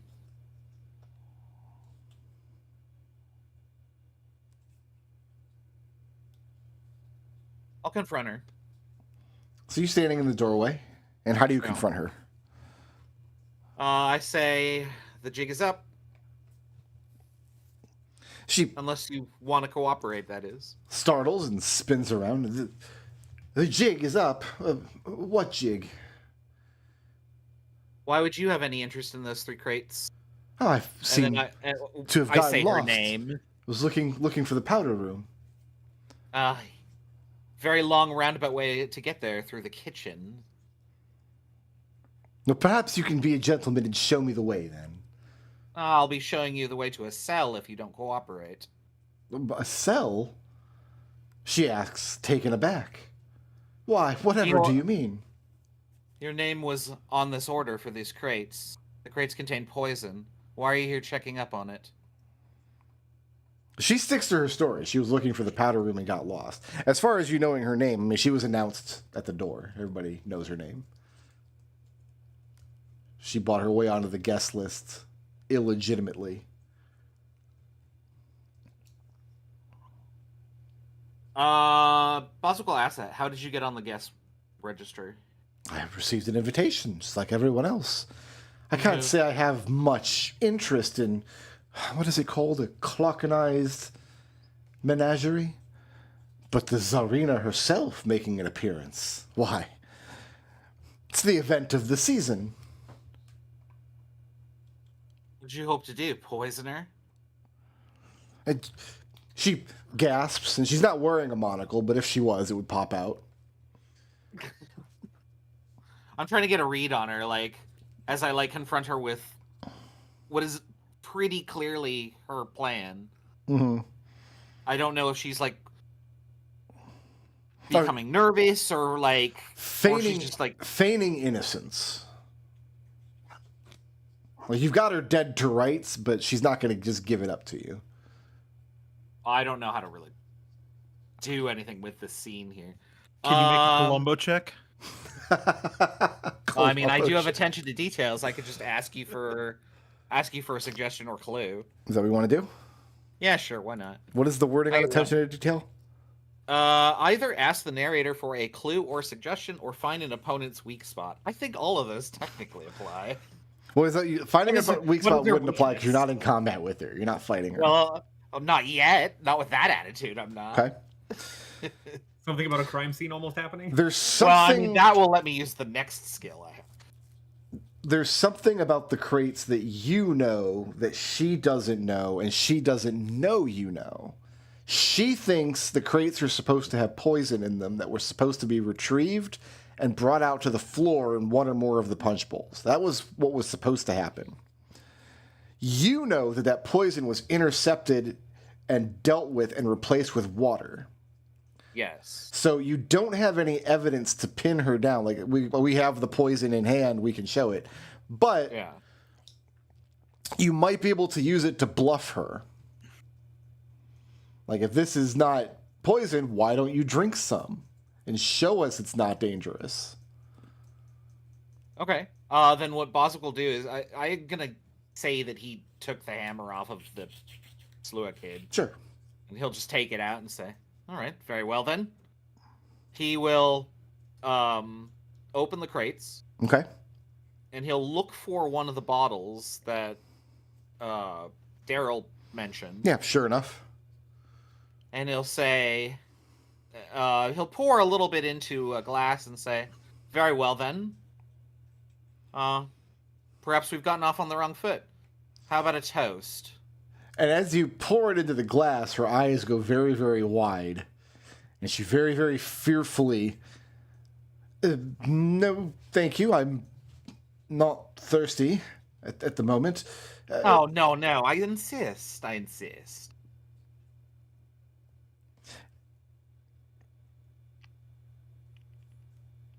I want you to make me a... Oh, you're bad at these. I have very poor society, because I have a very Columbo way of doing things, which is bludgeoning the truth into them. Make me war strength. She's gonna try to shoulder past, or yeah, war strength. She's gonna try to shoulder past you. I'm gonna spend a joker and get a critical or an exceptional success. All right. Yeah, and I'm going to basically hog tie her in the room. Do you make her drink from the cup that you poured? No, I don't care about that. So you're gonna hog tie her up and then chuck her in the closet Yeah. with the 2 jabronis? Yep. We're up to 3 hog ties now. All Yeah. right. That's I a like- critical hog tie. That's a critical Yeah. hog tie. I like it. Sweet. Yeah, that's three hog ties. Oh wait, of course it is. But yeah, I'll spend my joker on that. Okay. So I can't spend it on other people apparently. I might as well use it for something. You can if somebody's about to bow out because of stress damage. You can spend Oh, it. that's Yeah. fair. That's Okay. the only time you can spend a joker on someone else's behalf. I don't really see that happening soon, but I don't know. Probably not because I didn't design any combat encounters for this session, Yeah. and I haven't been handing out stress damage in any other way. So the gala is kind of following the Tsarina around the room at this point as Dugnut is taking her from exhibition to exhibition. And Boswick, this is the scene when you step back out into the room feeling very, very pleased with yourself, having gotten the poisoner tied up.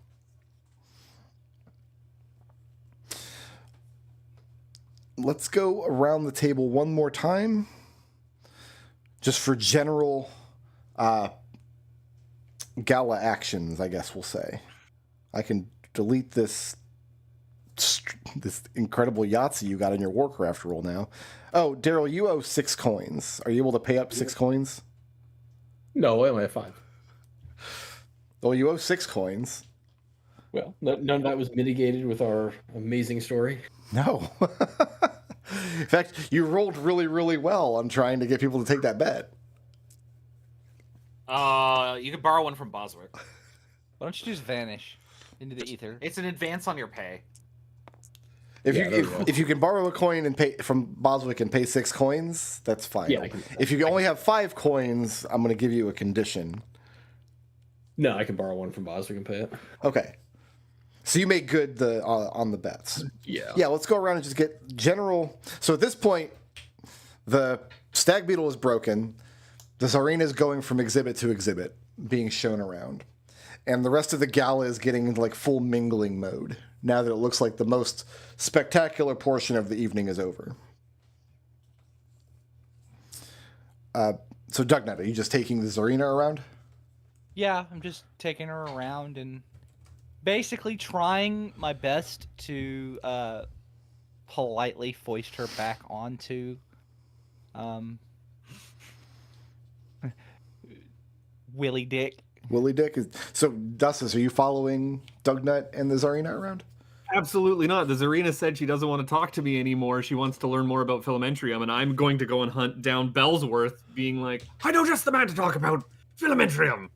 I feel like he doesn't. He just mumbles to himself and wanders off. So when I go to like try to foist him off, he's gone. yep. And I'm like, shh.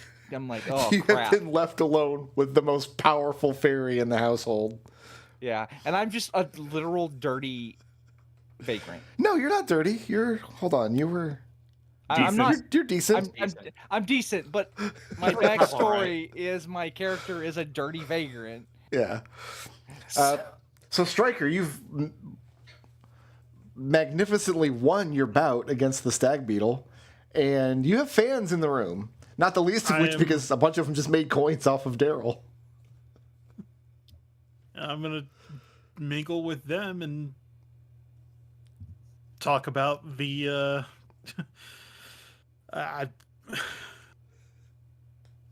Didn't your like memory or experience last time be like you got a cool scar? Can you tell the story about the cool scar? yeah, you know what, that makes sense. Thank you for the suggestion. So you're gonna lean in on mingling with your fan club. Yeah. Okay. Daryl, you've paid back 6 coins. What would you like to do at the gala next? I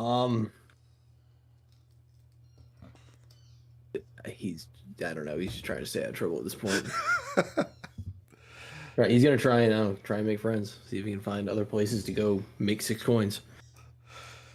How so? Like, are you picking pockets? Are you trying to put together a future heist? He's trying to put together a future heist. Okay.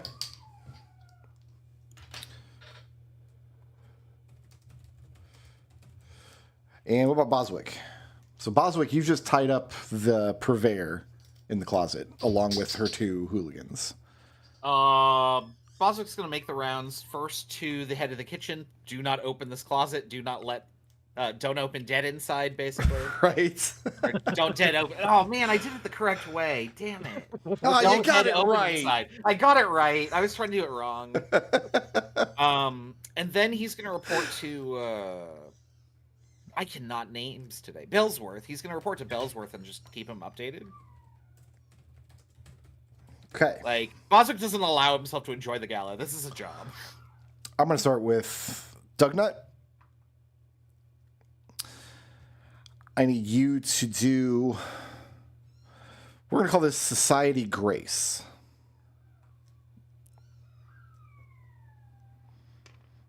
I don't know if you can hear the crazy Prompto siren that's going off right now.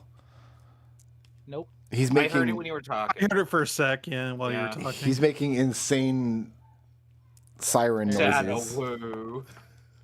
The saddest of woos. No, it's not sad. He has one particular toy he likes, and when he plays with it, he just howls his head off the whole time he's playing with it. He's the happiest creature in the universe, and he makes that siren sound.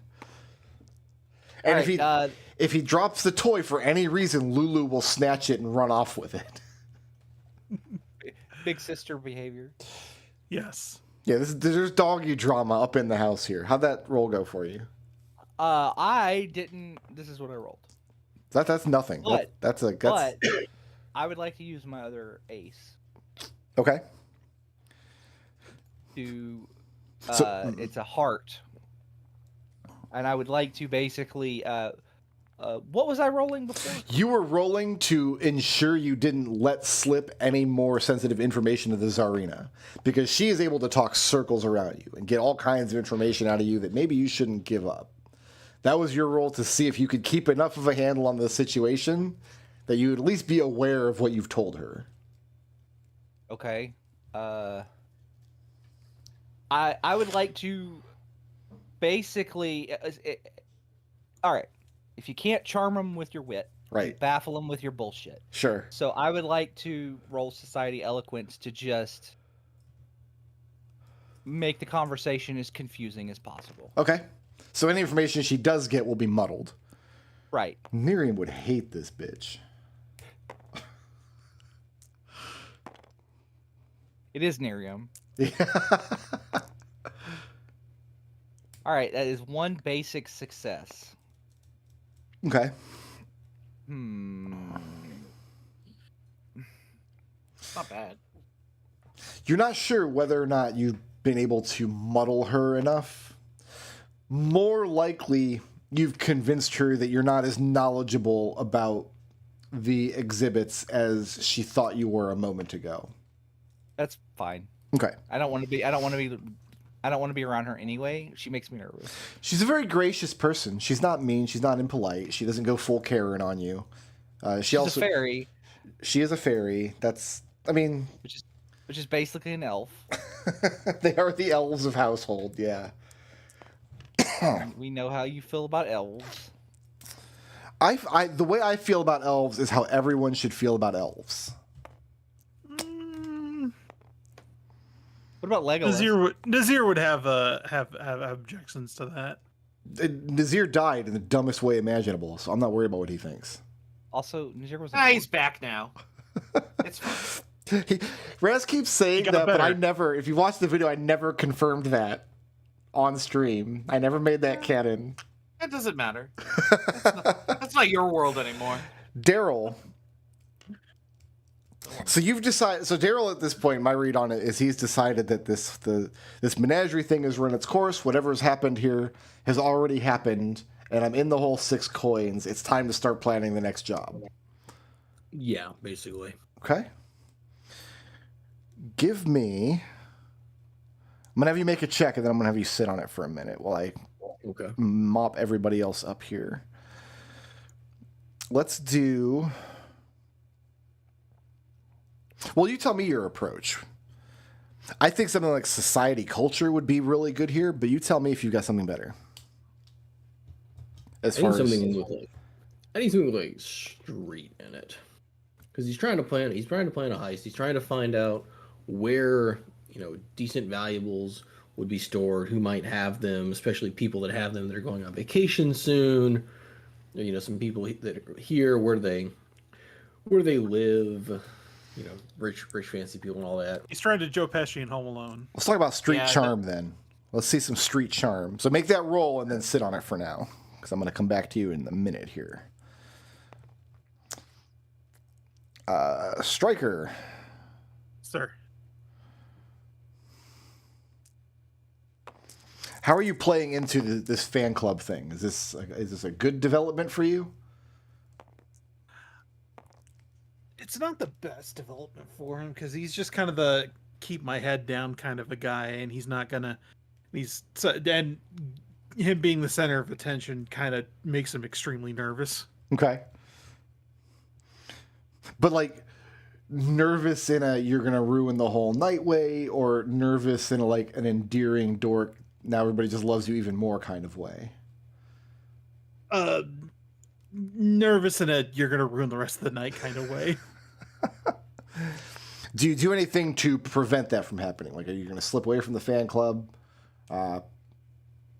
Give the credit to somebody else? Like, what's your approach for how you want to try to disarm this fan club situation? It's probably like the real credit should go to the professor and his ability to his technical acumen. Okay. Elsewise, I would not have been able. Elsewise, the damage would have been much more severe, both to myself and the machine. Dustus and Boswick, I want you Yes. each individually, if you don't mind, give me a society caution roll. Striker, you start mentioning, hey, I like the machine, like all these things are more wonderful and I can beat them up pretty well, but I didn't build, like the real genius here is the professor. You start looking around thinking, I'll point out the professor in his splendiferousness, will draw some of the attention off of me, but pointing around, he's not where you saw him last, and now you don't see him at all. I'd be damned. I don't know where the professor's gone off to now. Did Dustus or Boswick get anything good on that roll? I got a critical success. I got 2 basics. Okay. The two of you both noticed then, because you both had come back out onto the floor specifically to look for Bellsworth for different reasons. Instead, you find each other because Bellsworth is nowhere to be found. He's not standing over by the stag beetle anymore.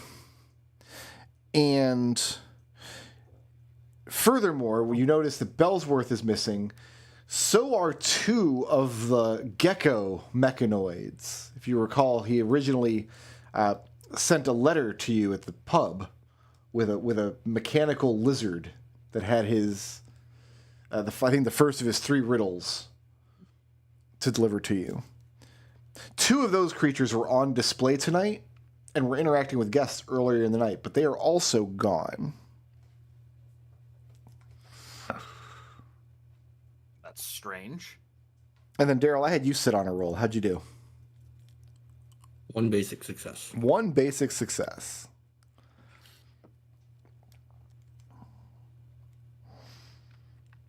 I'll say that's good to put together a heist that you can pull off at the end of this storyline that's worth 2 coins. Sure. That's a recouping part of your losses. So 3 of you now have realized that Bellsworth is missing, and 2 of you have realized that 2 of the lizard creatures are missing.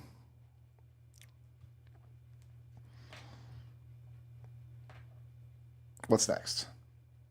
How would the geckos exit? Like, they're obviously large creatures. I don't know if they would fit through a standard door. They're about the size of. They're not larger than a fairy, that's for sure. Oh, okay. I imagine them to be like this humongous thing, like a horse size, or No, not a horse size. Like, not as tall, but like certainly as long. and more like a wide. labradoodle, maybe. Okay. So I not. could get through it. Yeah, no. They could easily fit through any of the doors here, and there's several exits to the room because you've got the main entrance, the one that you followed.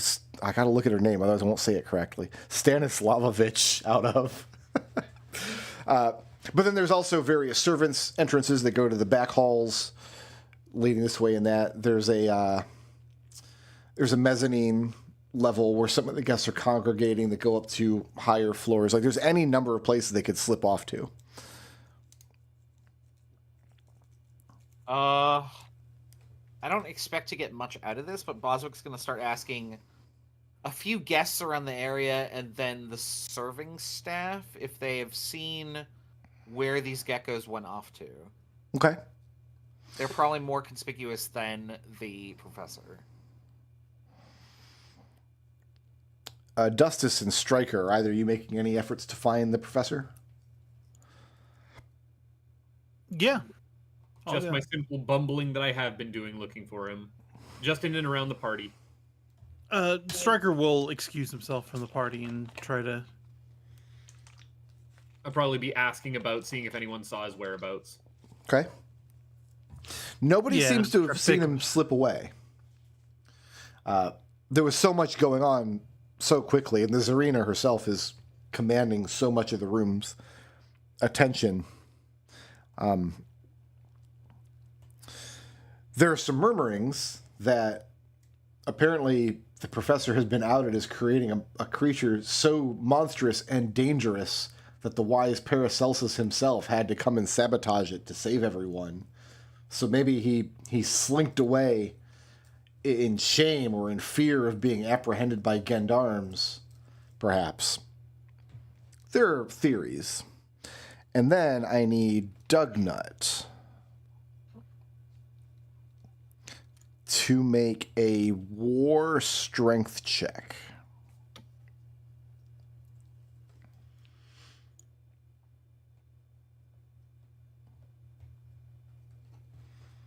That's a good one for you. You should be okay.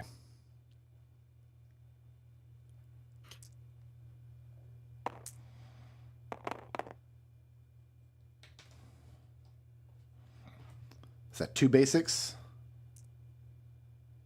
You're muted. I'm muted. I yelled Yahtzee when I threw that, by the way. And I got But you didn't get a Yahtzee. I didn't. It was a I was trying to. false I was Yahtzee. trying. Listen. You were trying to manifest. I I was understand. trying to manifest. but Looking because I for a was critical muted- success on this roll. Do you want to keep going? Oh, I got to have a critical. You got 2 success. basics. Okay. Yeah. Let me see. Get a free reroll. Like so. What is the purpose of this roll? To avoid the sick condition.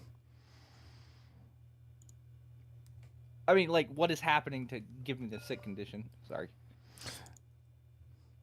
Like, am I being attacked by something?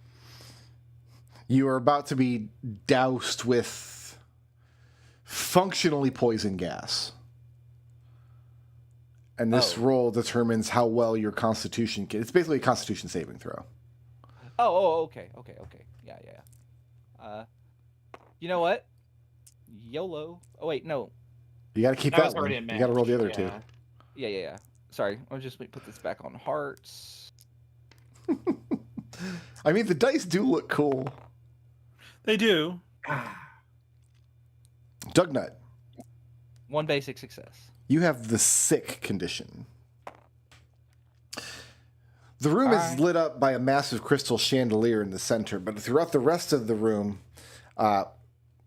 strings of lights that had been donated to Bettingham by the wise Paracelsus in the past are strung through the high windows and archways of the ballroom, the same lights that light up most of the rest of Bettingham. And you hear loud popping sounds, one by one, as the glass in the lights explode. Bobson, a bunch of these happen right around you, almost all at once, which causes the Zarina's two armed men, her two bodyguards, basically. There's a weird ozone smell in the air for a moment, and then they both drop to the ground, unconscious. The Zarina spins around to look to you, just as you also are coughing and gagging on this strange smell in the air. The rest of you, I will give the opportunity to stop breathing if you want to avoid making that check. Yeah. Good call. Good call. Yeah. Second time you've gassed me. It happens. It's going to happen. Any chance I could take a large breath and then hold it? And then maybe use my float capability? I don't know, for something. To do what? I don't know. I just have it on hand. Just have it on hand. Just Yeah. haven't thought that far ahead yet. Yeah. What is everybody's because two things are happening right now. One, the ballroom is being plunged into darkness as the lights are popping out one by one by one. And two, this ozone scent in the air is having an ill effect on the partygoers. Try to evacuate people? Yeah, I guess I'll start trying to usher people out of the room. So Stryker and Daryl are going to try to get people out of the room. Is that what I heard? Yeah, that's what Daryl's going to do. Yep. All right. How about we have the two of you? Well, tell me your approach, because the two of you could take completely different approaches to this. Daryl is literally going to start dragging unconscious people out of the room. So you're going to, if you see somebody laying on the floor who's already succumbed, you're going to like get under their arms and drag them out? Yeah, while he's shouting, "Get out! It's poison! Poison gas! Run!" So you're going to make me a war strength roll. What is Stryker's approach?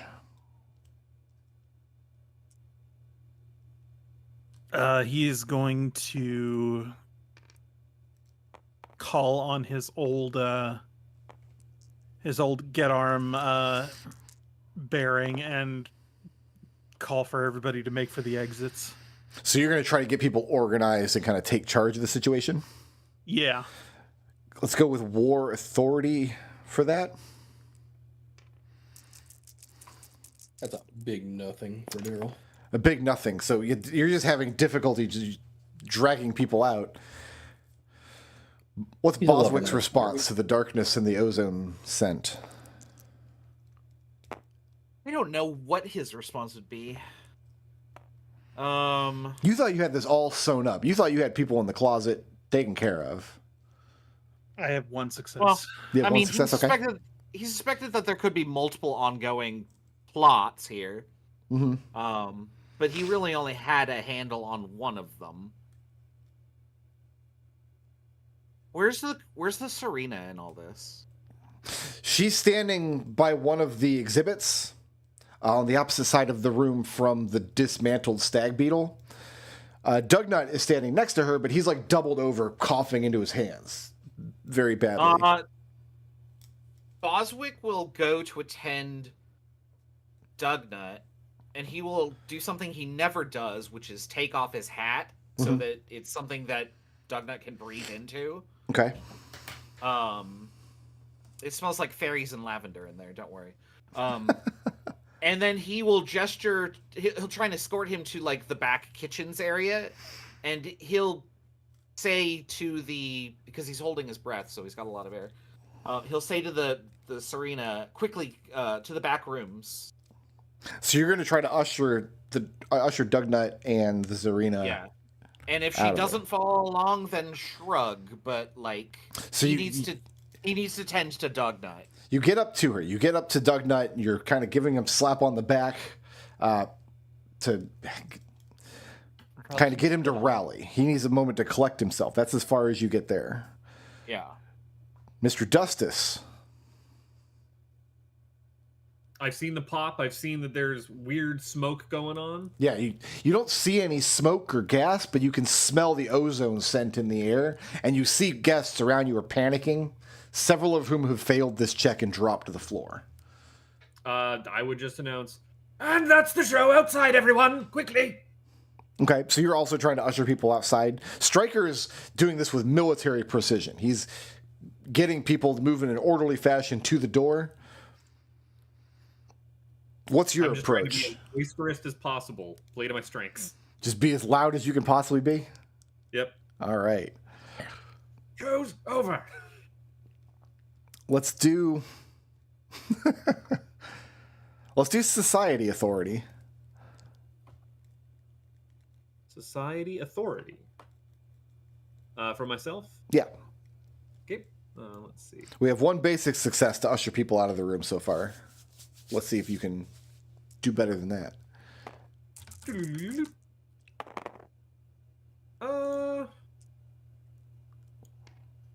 One basic. Let's re-roll. Let's see. Let's get risky with it. Yeah. And Oh. no basic. Nothing. And it's just pandemonium. Okay, I need another roll.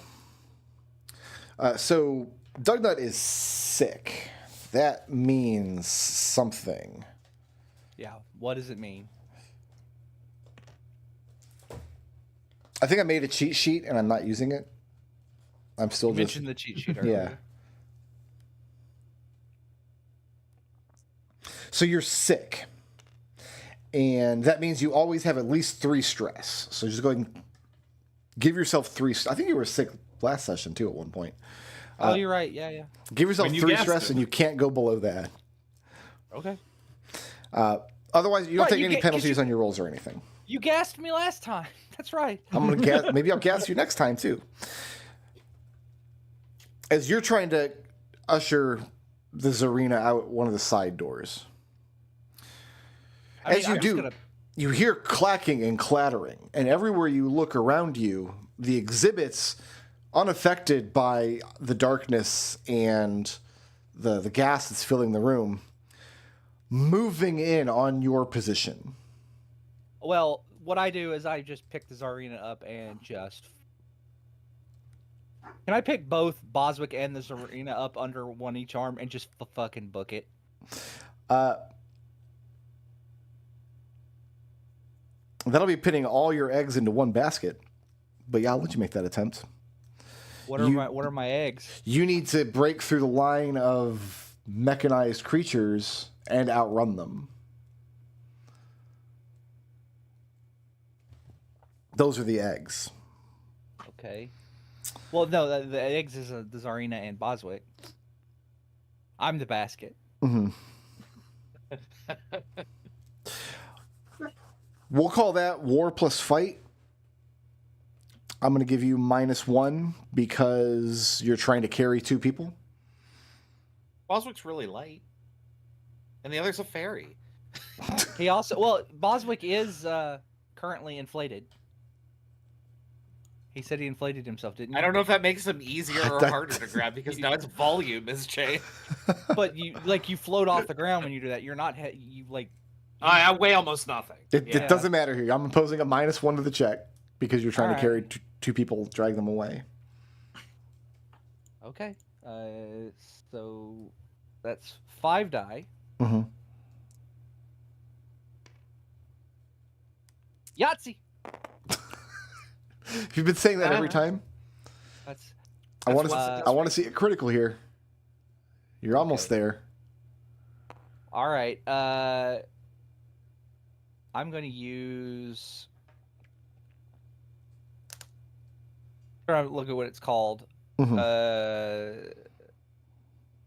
The spark out of the spark. To do what? To repeat, I can repeat one action roll. Well, actually, I can. Let me do my reroll because repeat. I just go for last time we were like, yeah, you just do the whole ride again. Yeah. That's So let's my see if I understanding. get a critical. I did not. Okay, so I'm gonna use out of the spark, okay. which gives me +1, so I get back up to 6.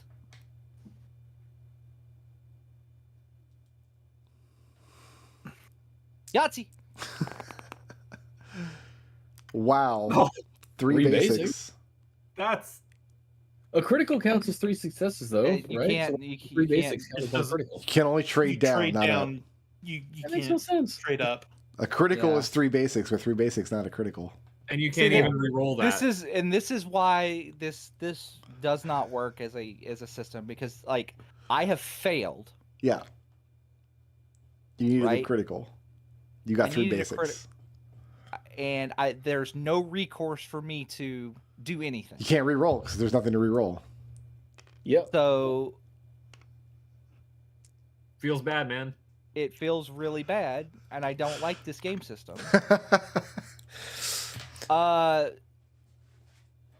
Since I failed, but I can this mitigate it. Can I just drop Boswick? You can't there's nothing to mitigate. You're not taking stress Oh. damage here.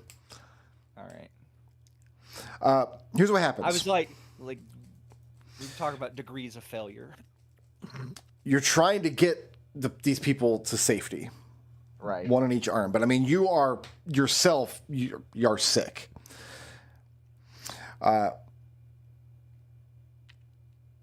You have difficulty breathing. The whole room's going to hell. It's dark. You hear the clattering all around you.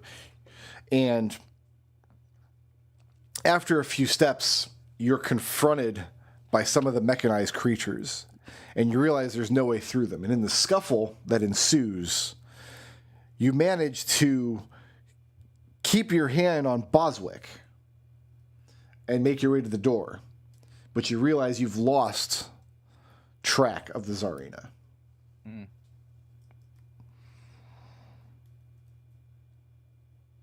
That sounds like plot armor, since his preference was to keep Tsarina.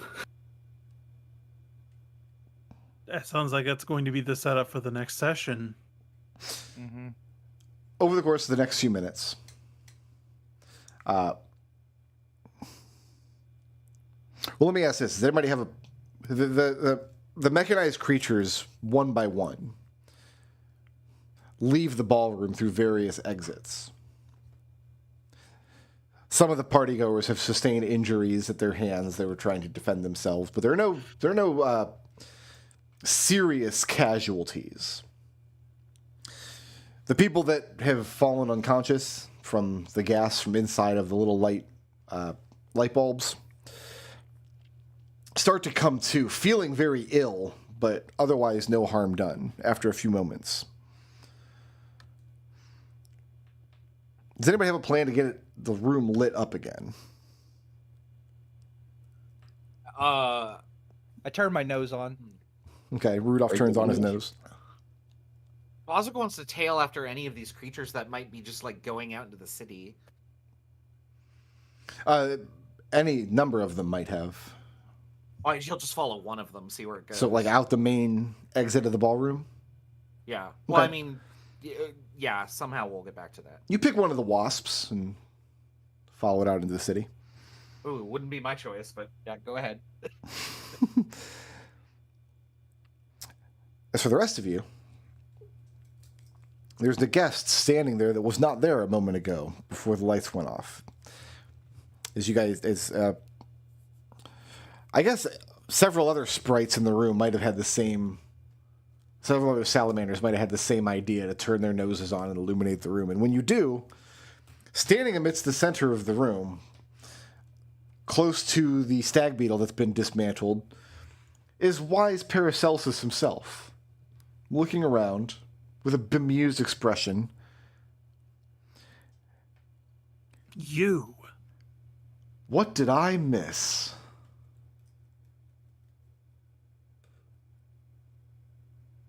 Your sabotage, for one thing. So when we come back next session, you're going to accuse wise Paracelsus of sabotaging everything? Yeah. Of being behind all of these various unrelated conspiracies? Yeah. I Okay. definitely think that he's involved. I don't think Boswick knows that, though.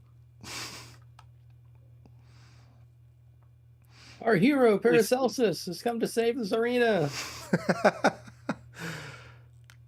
So yeah, when we come back next week for the finale, we will deal with the treacherous villain, the wise Paracelsus, who also sits in the High Council with the Tsarina. I have to see if I can find all of her weird strategies. So one of the everybody, you guys can level up again. Let me give the advancement here because I think it's a little different this time. But I think it'd be fun to let you guys level up some more. So we need one for a level up. We need a memory or experience. Said Brick Road never. So this is chapter 2's memory then. Yes. Let's see here. I should So find employee in a kitchen. Yeah, you go ahead and fill in your chapter 2 memory, and this time you get 2 skill points and 1 trait.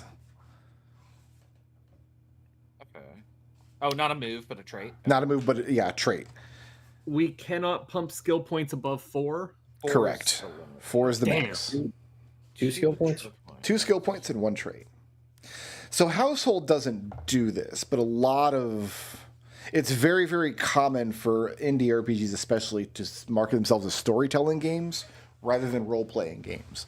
The phrase storytelling game is preferred over role-playing game in some sense.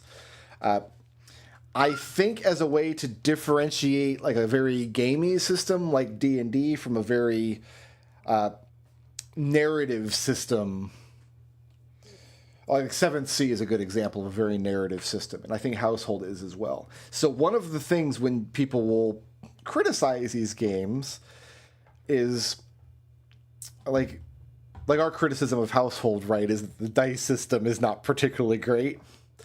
But one thing people will say in defense is like, well, it's because you're playing it like it's D&D. You're approaching it like it's D&D. If you don't run the game as a combat game, you won't have those issues.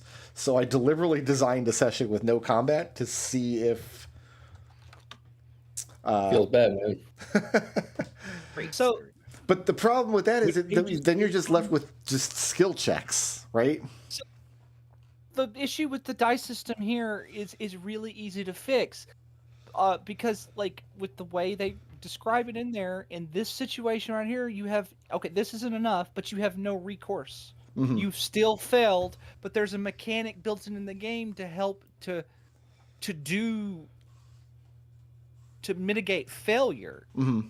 And you can't do it because you're in this. It's not even an edge case. Yeah, this happened last session too. It did. It's like Yeah. an edge case is a thing that happens rarely. This has happened And two all three sessions in a row. Yeah, Yeah. yeah, this has happened every time. So it's like, I don't know what you could do about that. like the way that it's printed. like the thing is like I know exactly what I would do. Okay. Oh, okay. You pick. You can roll. You can you put a line in there that says you can choose to re-roll any number of successes if you want. So, like, if you end up, for example, like if I ended up with this, Mhm. right? Well, and I need 5. I don't remember what 5. Like I'm doing something stupid, right? Yeah. Then you just, okay, I choose to roll this basic success. I didn't get it. And this is my life now. Mm-hmm. But like, yeah, you just let yourself, you can roll any number, like put a line in there saying you can choose to re-roll successes.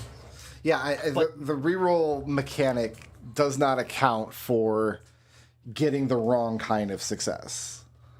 Or make it where like You can trade up. trade up. Yeah. I do. Like- No, I agree. I do. Like have good honestly, news. rolling 3 pairs is a lot harder than rolling 3 of a kind. Yeah. So, but I wanted to have a session where we didn't have any combat. I think it's disingenuous to say that these kind of storytelling games shouldn't be combat focused, and that's the reason No, that you're right. people run into them, because combat's a big part of the game. There's a whole part of the book specifically set aside to describe combat, and combat works differently than any other action of the game. Yeah, also it's very deadly. Yep. And then, of course, we got a lot of good role playing in. That's always fun. But that's also not unique to Household. Like, we do role playing in D&D all the time. So, I did find Arcadia Obranovna's Lightheart Eudoxia's full title here. Oh, Her Imperial Majesty, Arcadia Astrid Calliope Saphiria Galatia Andromeda Lightheart Eudoxia of Dendronios, daughter of Oberyn Trismegistus, Czarina of the Realm, Queen of Highlight and the Crystal Court, protector of Fae and ruling empress of the household, ruler of the chandelier and the dining hall table, princess of the pantries and jars, princess of curtains and the stained glass, Duchess of Chalices, Duchess of Silverware, and Duchess of Teacups and Sugar Cubes, Marquess of the Carpets and Tapestry, Marquess of Doors and Handles, Marquess of the Umbrella Stand and the Silver Duck Head, Marquess of Knickknacks and Party Favors, Countess of the Fountain, Countess of Leaves and Dewdrops, Countess of the Mirror and the Fey Powders, Countess of the Steps and Banister, Countess of Busts and Tassels, Baroness of Inks and Inkwells, Baroness of the Tower, Baroness of the Little Revolving World, Baroness of Drawers, Baroness of Laces and Trims, Lady of the Places Above and Below, Lady of Trophies and Cups, Lady of Faucets, Lady of the Tub, Lady of Perfumes and Salves, Lady of Toads, Lady of Soap, and the Lady of the Ivory Keys. So she just basically rolled up in there and did an imperialism. Yeah, she Darkness Adventure Ravenway. No, I get it. So no elf would do that and go that far. She's not an elf. She's a fairy. I know, but I mean, you were comparing them to Fairies go elves hard. earlier, and I was like, Fairies no go- elf would do that. Like, I was just imagining every single character in every game that we've played rolling their eyes 10 seconds into that, and it's still had a minute to go. It was like I was telling my elf's backstory. Like, Jesus Christ. Would you like to hear all of the titles of the Wise Paracelsus? I bet there's only like one. Wise Oh, Wise Paracelsus, Paracelsus, right. spokesperson of sprites in the High Council. There you go. Reasonable.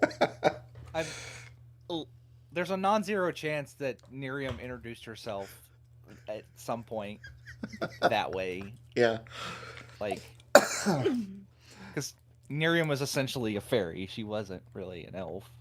What's the nameplate look like at this council? Because like hers probably just like falls onto the floor and then like It just it has her rolls name. out the door. It's a rolling ticker tape that just goes on for hours. yeah. Yeah. It's like her first. It's like her first name and last name and an asterisk. Yeah. there you go. Can I complain a minute about skill writing? Skill Yes. writing? Yeah, I just looked at my skill and I'm like, I think I'm gonna get this Braveheart skill where it says you gain +1 to show courage or strong will, and then I go look at all of the different checks and I see will but no courage. No, it's very generic. Yeah, I know, but I mean, like, they need to set their keywords correctly. It's not a keyword. It's not a like, keyword, it's not they're not capitalized. they're not keywords. It's essentially like you basically have to sell it to the DM that you're showing those two things, one of those two things. But to then get them don't to activate include that skill. will as one of them, which is a keyword. Well, that would be capitalized. Yeah, Yeah. that'd be capital W. They do that in D&D too, like in the Grumble, grumble, VHB. grumble. Now, this is another criticism of D&D that people have, is people say in D&D, like, you can't take an action without asking permission of the DM. That's a thing that people say a lot. But D&D 5th edition, at least, is codified as you'd never ask permission to the DM. You just tell the DM what you want to do, and the DM tells you what to roll. Whereas in Household, you are specifically supposed to say, I want to use this skill, can I do it? Like, Yeah, the game is codified for you to be asking permission of the DM to use the skill that you want, rather than just describing your action. I've noticed that with a lot of storytelling. Like, but a lot of them are like, if you can convince the DM to let you do this, then you can do it. Yeah. And like that works with, and you know, depending on what table, that wouldn't work with you. I'm sorry. Like, Well, it's extra work for both of us if you do it Right. that way. yeah.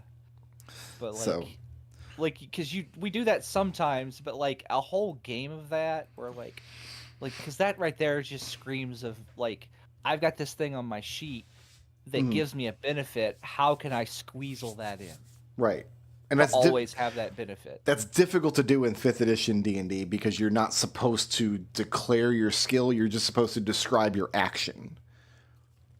Like, stay inside the fiction of the game. Like, I think, as far as storytelling games go, it's kind of hard to beat Dungeons and Dragons.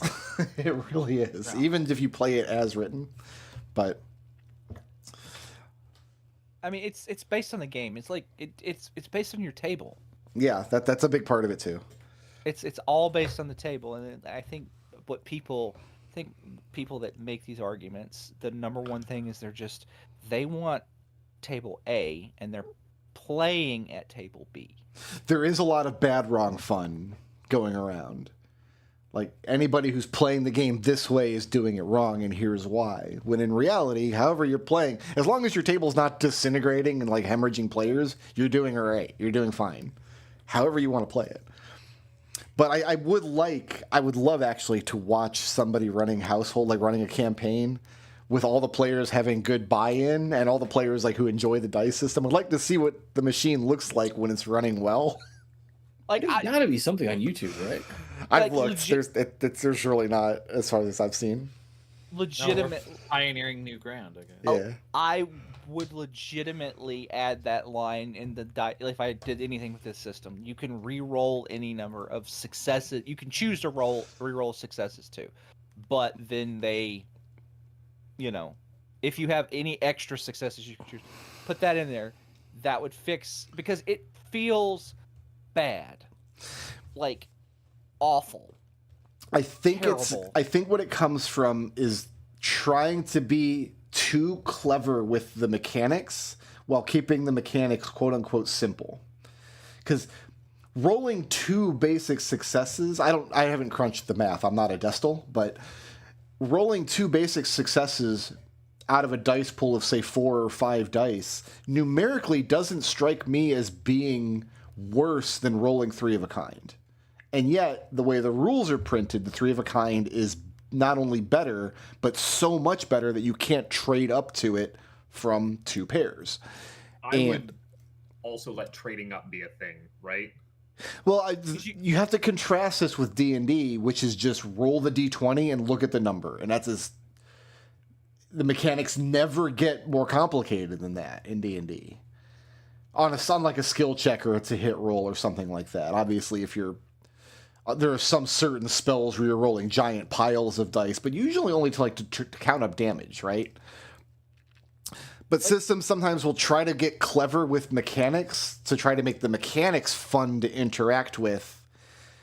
And I think that's where some of these systems get tripped up. Like the situation here, like the thing that I have is it legitimately just feels bad. Yeah. It's like, oh, I have rolled this, like McDowell said, this thing that is less likely, right, in this situation, and I cannot.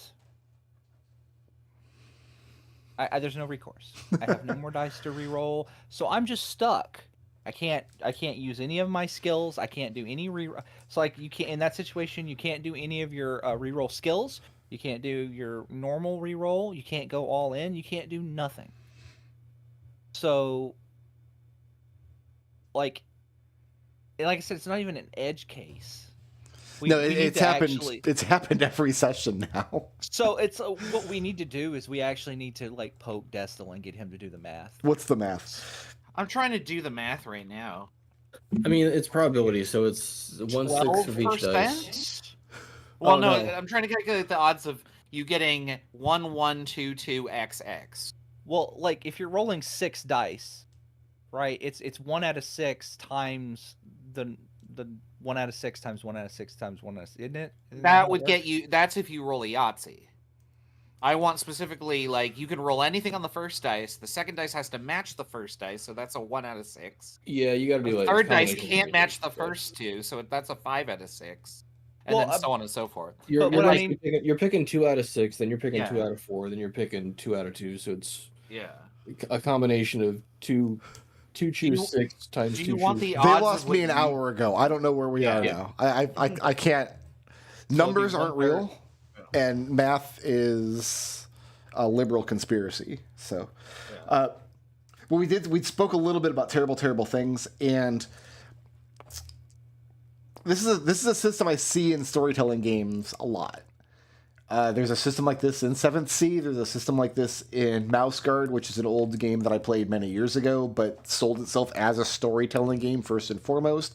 I'm pretty sure there's a system like this in the My Little Pony game, but I haven't read that in a while. But what it is at some point the player accrues like a status ailment functionally, like a bad thing, that sits on their character sheet like a landmine until the DM thinks it's funny to trigger it. Yeah. Only the narrator knows if and which terrible things might befall you during the session, and they are tasked with making sure that these disastrous or troublesome events hinder you at the worst possible times in the story. I've used systems like this in games. I have never had a player have a good experience with them. Ever. They always feel like it's unfair, even though there's mechanics to avoid this, because when you accrue the terrible thing, you don't trigger it at that point. You trigger it later when it's funny. Or when it will have maximum effect. I mean, to be fair, you do that anyway. Because we're... Yeah, but usually we get a save against it. Well, I was talking about, like... But usually... I mean, people do that... Like, you do that to us all the time in D&D. Sure. Like, because, well... But, like, we're PCs. We make problems. That's all PCs do. So like we roll up into a town and then like accuse one of the ruling body of having a micro penis, and then we leave. And then when we come back, you know, like the consequences of that are not like immediate. So you're talking about like narrative fiat, though. You're talking about like things that happen in the story because either the characters did something in the story or the game master narrated something in the story. But terrible things. This is codified. This is mechanics. I don't get to pick the terrible things. I roll them on this chart. Like, I don't even get to invent a narratively interesting one. It's like, if I roll this one, a weapon or item slips from your hand at the worst possible time. Like, that's just going to happen at some point. So I have to track that over here. Okay, Doug Wiener has this terrible thing that when he does something with a weapon or item, make it slip out of his hand. And that, like, at best, that just wastes your action for a turn. Like, you just don't get to roll a roll you thought you were going to roll. And I've just never seen a system like that go over well with players. Even in a very narrative-focused game, we're like, well, the goal of the game is for everybody to tell a good story, and sometimes bad things happen to your character, but it's all part of the story. You can publish that in a book. I don't think you can actually get people to internalize it. You know what the closest thing in D&D to that is? Actually, wild magic. Kind of, yeah. Yeah, wild magic's fun. Yeah, a little bit. Because I did like quite a bit with that, yeah.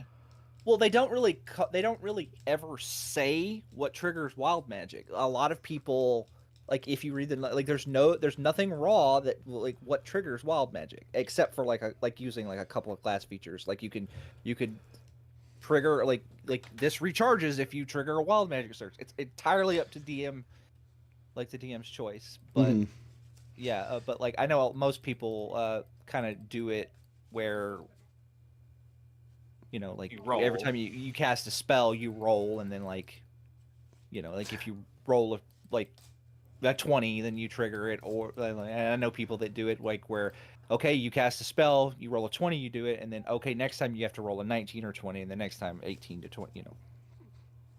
But yeah, there's like the wild magic is the closest thing in D&D is what I'm saying. But wild magic is like only one class gets wild magic. The player has to make a decision to make a wild mage.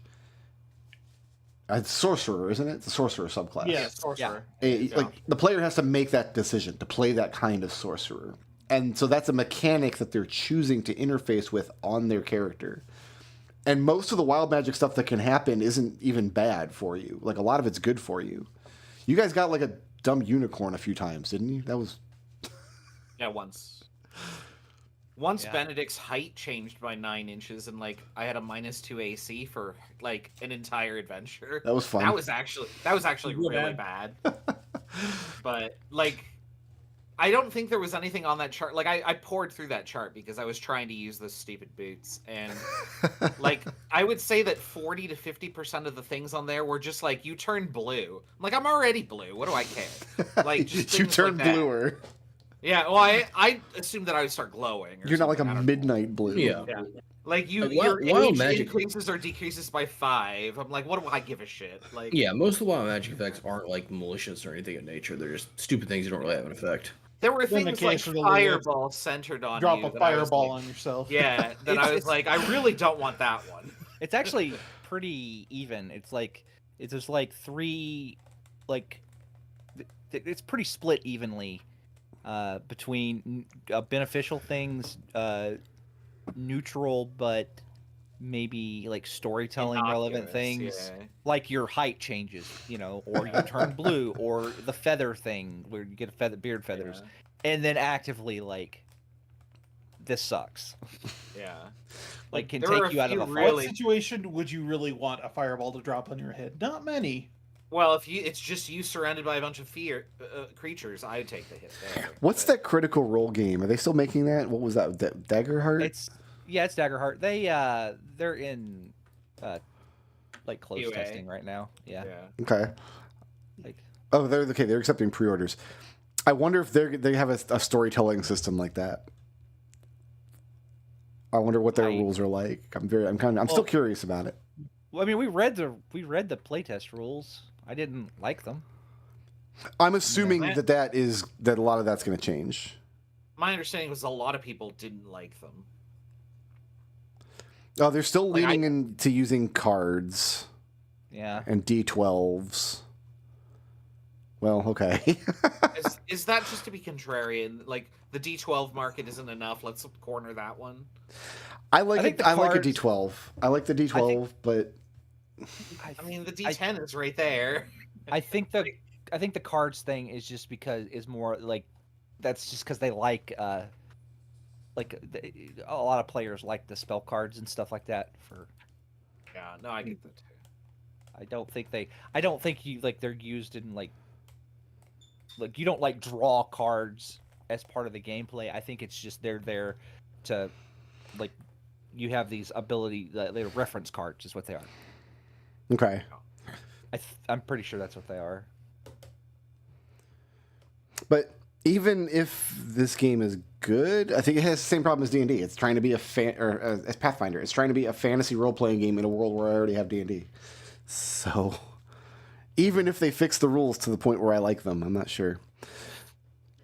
But yeah, I want to say that this is going to be more of a storytelling kind of thing too, but maybe not. I don't. So, Destil nailed it on the head. We were talking about Destil and probability, but Destil actually nailed it on the head Yeah. for D&D in 5th edition. So, when you're building a tabletop group, right? You've got to get something that everybody is okay with playing. And 5th edition D&D in general, is basically everyone's second favorite thing. Mm-hmm. So everybody will sit there, yeah, we'll play D&D. Whereas like you might have this one guy that really likes Daggerheart, but I don't. Mm-hmm. So I don't want to play at their table. But yeah, it's a matter of like getting everybody to sit down and neat. play the specific thing, and D&D is a good choice because it is basically something that everybody likes at least well enough to sit down and play at a table. I will Is it try weird that anything. IV is my favorite. Like I don't have a second favorite. Like all the rest of them are bad. Well, that's what I'm I saying say is that like- as like someone who loves Shadowrun. I hate the system. well, Destil's always says what Destil says is 5th edition is everyone's second favorite edition. It's my favorite. Oh no, it's my But I'm- favorite edition by far. But like it may not do everything the best, but it does everything at least second best. Well, I mean I enjoy the critiquing of the household system, and you have to contrast everything with D&D. especially at this table because it's our primary game. It's like it's what we're going to go back to when this is It's done. So. it's the measuring stick with like we have to like we play when you play D&D you use that as the measuring stick. Yeah, Like, but if you want like I would like to. I would very much like to sit at a table if a Pathfinder 2 and play that out. And I'll try anything, like any game system. But yeah, it always comes back around to this needs to be better than what I already have if it's going to try to do the same thing as what I already have. Which Household kind of is. It's a fantasy game. It's set in a big house, but it's like a fantasy game. There's lots of combat. There's exploration. There's role-playing stuff. Like, this setting would be better with 5th edition rules. But again, there's a Household D&D 5th edition book, so... Which I'm going to buy at some point. But we have one more week of the nice purple book, the grand finale, where you guys can try to rescue the Tsarina. And everybody leveled up Hooray.